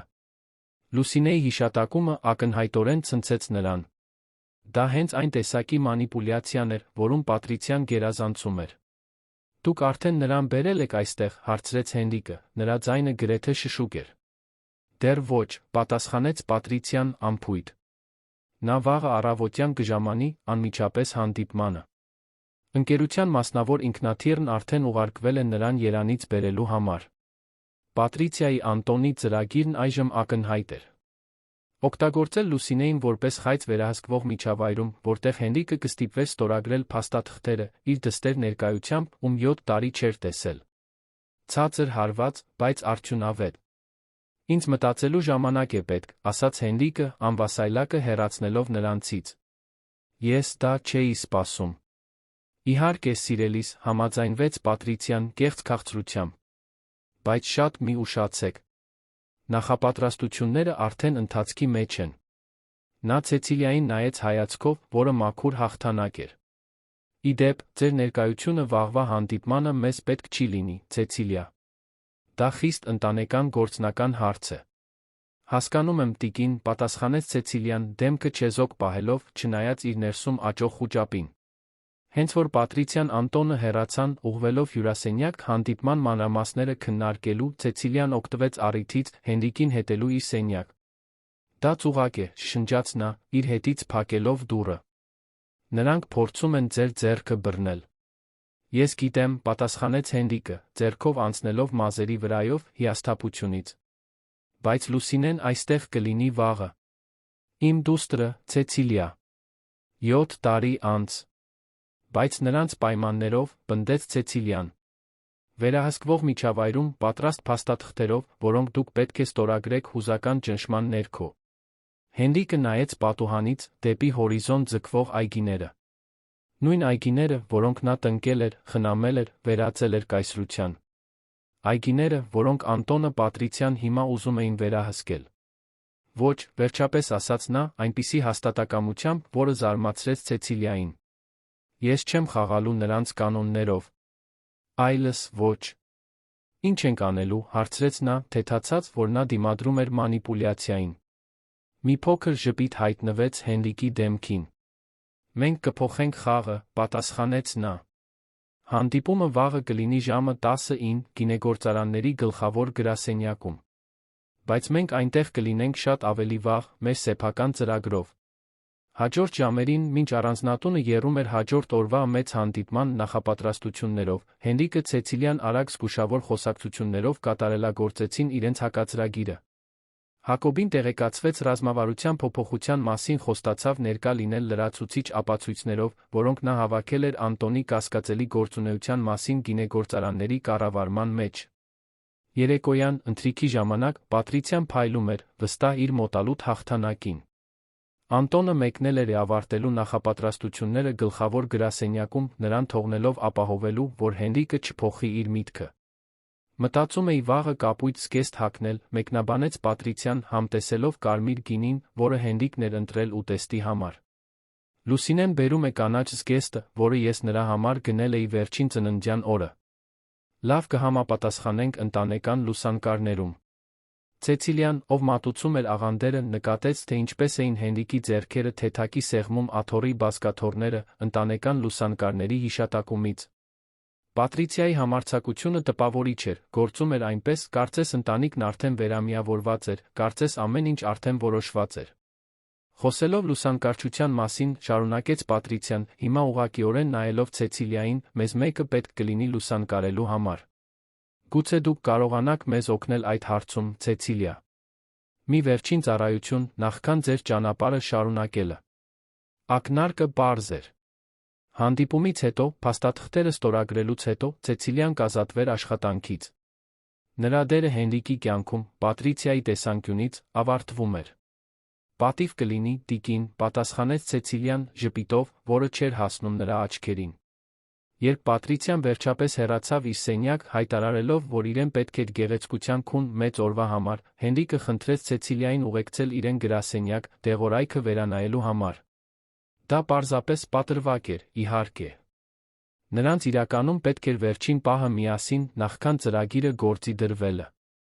Ամեն ինչ պատրաստ է, ասաց Հենրիկը, հենց որ գրասենյակի դուռը փակվեց նրանց հետից։ Հակոբը մեզ կհանդիպի գլխավոր գրասենյակում ժամը 7-ին։ Փաստաթղթերը, որոնք դուք լուսանկարեցիք Պատրիցիայի սենյակում, նրա հեռախոսազրույցի ձայնագրությունը, ամեն ինչ կօգտագործվի որպես նրա Անտոնի իրական մտադրությունների ապացույց։ Եվ Լուսինեն, հարցրեց Ցեցիլիան, անհանգստացած այն երիտասարդ կնոջ համար, ով անկամորեն կքաշվեր այս առճակատման կենտրոն։ Հենրիկը հառաչեց. Դա ամենանուրբ կետն է։ Նա չգիտի ամբողջ ճշմարտությունը, Ցեցիլիա։ Նրա համար, ինչպես Պատրիցիան հաստատեց, սա պարզապես ընտանեկան վերամիավորում է։ Նա հավատում է, որ ես անհամբեր սպասում եմ իր մոր հետ վերամիավորվելուն, որպեսզի նորից ընտանիք լինենք։ Նա դադար տվեց, ցավը ակնհայտ էր նրա դեմքին։ Դա շոկ կլինի նրա համար, բացահայտելու մանիպուլյացիան, ստերը։ Ցեցիլիան մոտեցավ, նուրբ դիպչելով նրա դեմքին։ Բայց դա նա հնարավորություն կլինի վերջապես իմանալու ճշմարտությունը։ Ճանաչելու այն հորը, ում նա իսկապես ունի, ոչ թե այն, ինչ նկարագրվել է նրան։ Իսկ եթե նա ինձ ատի, հարցրեց Հենրիկը խոցելի, ինչպես Ցեցիլիան հազվադեպ էր տեսել նրան։ Իսկ եթե նա հավատա Պատրիցիային, ոչ թե ինձ։ Ապա դուք ժամանակ կունենաք նրան ցույց տալու, թե ով եք դուք իսկապես, պատասխանեց Ցեցիլիան վստահությամբ, որը գալիս էր իր սրտի խորքից։ Ոչ։ Միայն խոսքերով, այլ գործերով։ Սիրով։ Հենրիկը նրա ձեռքը բռնեց իր դեմքին, այն շրջելով, նրա ափը համբուրելու անսահման քնքշության ժեստով։ Ինչ կանեի առանց ձեզ, Ցեցիլիա Ալեքսանյան։ Բարեբախտաբար, ժպտաց նա, դուք ստիպված չեք լինի իմանալ։ Հաջորդ առավոտ, արածագից շատ առաջ, Ցեցիլիան արթնացավ դռան թեթ թակ օձից։ Դա Սակն էր, բուժքույրը, լուրջ արտահայտությամբ։ Ժամանակն է, ասաց նա, ցածր ձայնով։ Պարոն Հենրիկն արդեն պատրաստ է։ Արագորեն Ցեցիլիան հագնվեց, վերցրեց իր պատրաստած փոքրիկ պայուսակը, իր մի քանի կարոր իրերով։ Մուգ միջանցքում նա Հենրիկին գտավ ոչ թե իր անվասայլակում, այլ կանգնած, հենված մուգ փայտե էլեգանտ ձեռնափայտին։ Նա հագել էր լավ կարված, մուգ մոխրագույն կոստյում, մազերը խնամքով սանրված էին։ Նա թվում էր այն հզոր գործարարը, ով եղել էր դժբախտ պատահարից առաջ, միայն ձեռնափայտի ավելացումով, որպես իր վիճակի նշան։ Դուք… Ցեցիլիան ճիշտ բառն էր փնտրում, հիացած փոխակերպումից։ Հոյակապ։ Մի փոքր ժպիտ ծռեց Հենրիկի շրթունքները։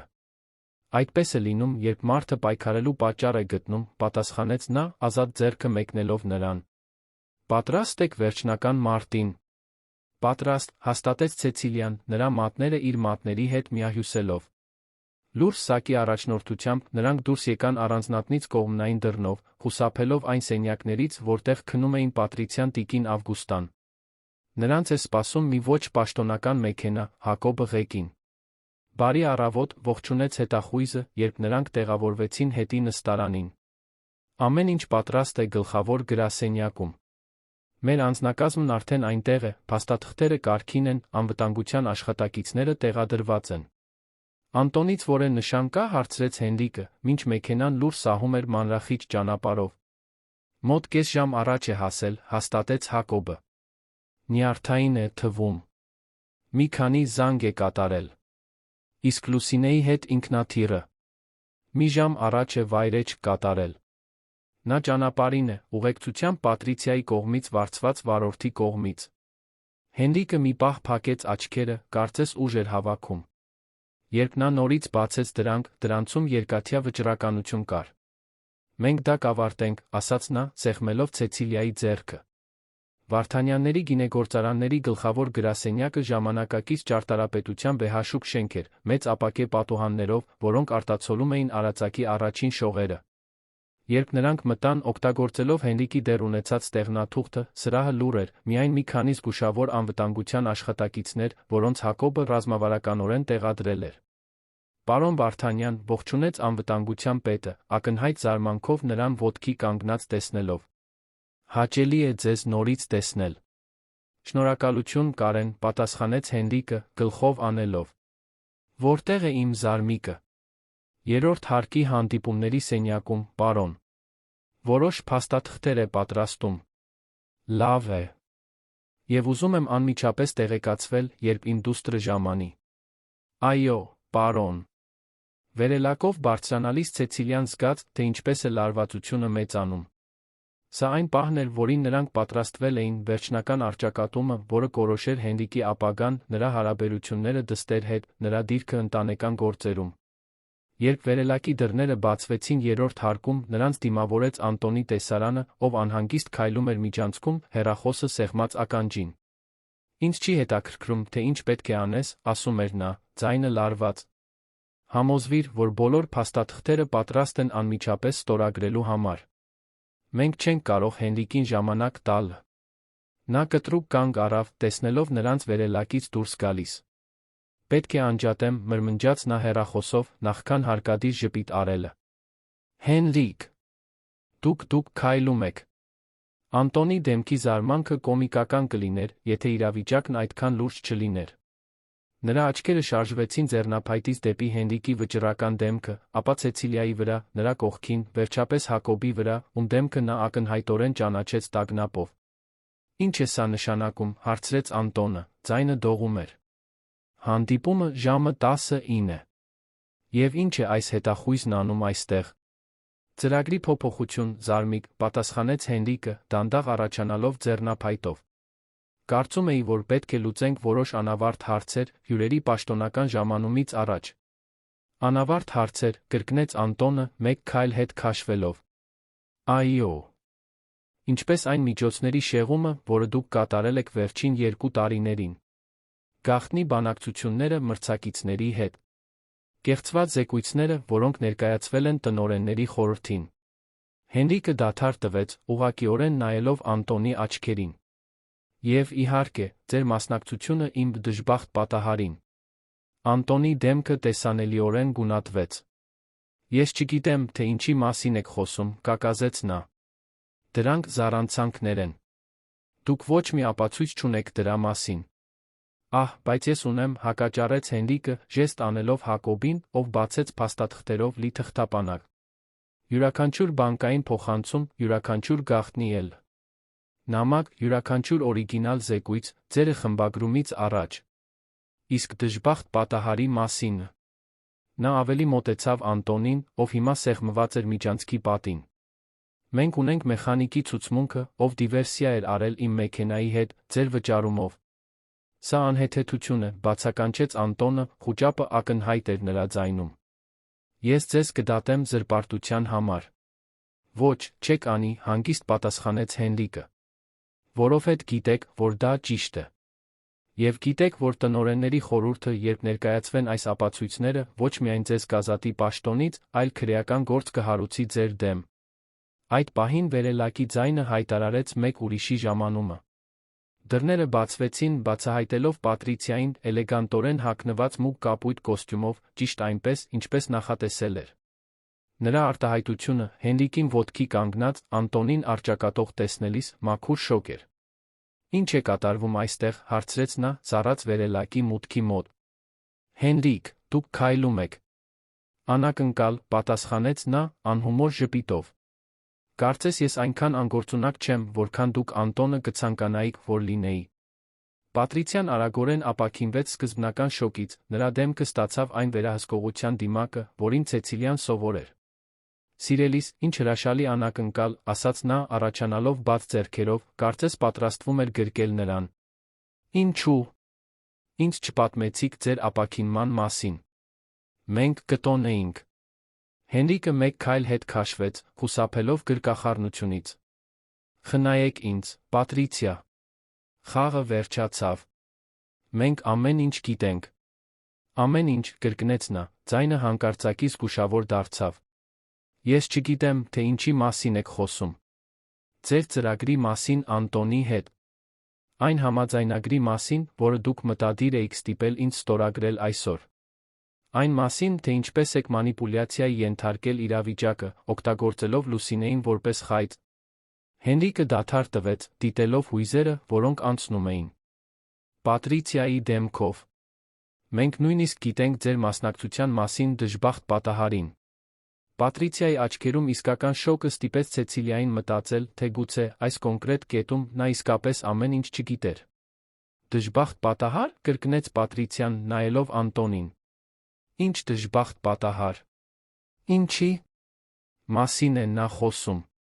Անտոնի մեղավոր արտահայտությունը ամբողջ հաստատումն էր, որ նրանց պետք էր։ Դուք չգիտեիք, զարմացած հարցրեց Հենրիկը։ Ձեր սիրեկանը այստեղ պլանավորել էր այն դժբախտ պատահարը, որը ինձ պարալիզացրեց։ Վճարել էր, որպեսզի իմ մեքենան դիվերսիա անեն այդ գիշեր, մեր վիճաբանությունից հետո։ Գաղափարն այն էր, որ ես մահանամ, բայց նա ուսերը թոթվեց։ Ակնհայտորեն, ես այդքան հեշտ չեմ սպանվում։ Պատրիցիան շրջվեց դեպի Անտոնը, իսկական սարսափ դեմքին։ Դուք փորձել եք սպանել նրան։ Բայց մենք միայն ամուսնալուծությունն էինք ուզում, բաժնետոմսերը ոչ թե սա։ Նա երբեք չէր համաձայնի ձեզ տալ այն, ինչ ուզում էինք, բացականչեց Անտոնը, վերջապես խոստովանելով։ Դուք ճանաչում եք նրան, Պատրիցիա։ Համառ, անզիջում։ Դա միակ ճանապարհն էր։ Միջանցքում մի պահ լռություն տիրեց, խոստովանության ծանրությունը կախված էր օդում։ Ապա մեկ այլ ձայն, երիտասարդ դողացող, խախտեց լռությունը։ Մամ, ինչ է կատարվում։ Բոլորը շրջվեցին դեպի միջանցքի վերջը, որտեղ կանգնած էր 16 տարեկան մի երիտասարդ կին, կանաչ աչքերը, Հենրիկի աչքերի նույնականը, լայն բացված շոկից։ Լուսինեն, կորած դուստրը, վերջապես ներկա էր քաոսի կենտրոնում։ Լուսինե, շշնջաց Հենրիկը, կարծես չէր կարողանում հավատալ իր տեսածին։ Երիտասարդ կինը նայեց նրան, շփոթված։ Դուք իմ հայրն եք։ Ցեցիլիան, սրտի ցավով, դիտեց հայր ու դստեր միջ ճանաչման պահը։ Չնայած ամեն ինչին, ինչ տեղի էր ունեցել, չնայած 7 տարվա բաժանմանը, նրանց միջ կապը գրեթե շոշափելի էր։ Այո, պատասխանեց Հենրիկը, ձայնը հուզմունքից խեղդված։ Ես եմ։ Պատրիցիան արագորեն միջամտեց երկուսի մեջ։ Լուսինե, սիրելիս, սա այդպես չպետք է պատահեր։ Ձեր հայրս ես ավելի վերահսկվող վերամիավորում էինք պլանավորել։ Վերահսկվող, կրկնեց Լուսինեն, նայելով մորից Անտոնին, ապա Հենրիկին։ Ինչպես այն դժբախտ պատահարը, որի մասին դուք խոսում էիք։ Փորձել եք սպանել նրան։ Ոչ, սիրելիս, դուք սխալ եք հասկացել, շտապեց Պատրիցիան։ Այս ամենը թյուրիմացություն է։ Բայց Լուսինեն այլս չէր լսում։ Նրա աչքերը, այնքան նման Հենրիկի աչքերին, հառած էին հորը, ում 7 տարի չէր տեսել։ Դանդաղ, կարծես վախենալով, որ նա կանհետանա, նա մոտեցավ։ Դուք ինձ նամակներ էիք ուղարկում, ասաց նա, ցածր ձայնով։ Տարիներ շարունակ, նույնիսկ այն բանից հետո, երբ մայրիկն ասաց, որ դուք այլս մեզ չեք ուզում։ Նամակներ, որոնք նա թաքցնում էր, բայց որոնք ես գտնում էի։ Դուք ինձ անվանում էիք իմ փոքրիկ էնոլոգ։ Արցունքները փայլում էին Հենրիկի աչքերում։ Դուք հիշում եք, շշնջաց նա։ Ամեն ինչ հիշում եմ, պատասխանեց Լուսինեն, հիմա ընդամենը մեկ քայլ հեռավորության վրա։ Այգիները, պատմությունները, որոնք դուք պատմում էիք, խաղողը, որը մենք միասին էինք հավաքում։ Նրա ձայնը դողաց։ Հիշում եմ ձեր գրկախառնությունը, հայր։ Եվ ապա, կարծես անտեսանելի արգելքը կոտրվել լիներ, Լուսինեն կատարեց վերջին քայլը, նետվեց Հենրիկի գիրկը։ Նա թեթակի ճոճվեց, ձեռնափայտը գրեթե ընկավ, բայց Ցեցիլիան արագ շարժվեց նրան օգնելու համար, թույլ տալով, որ հայրը դուստրը իրենց պահն ունենան առանց ընդհատումների։ Շատ էի կարոտում քեզ, փոքրիկ էնոլոգ, մրմնջաց Հենրիկը, շոյելով դստեր մազերը։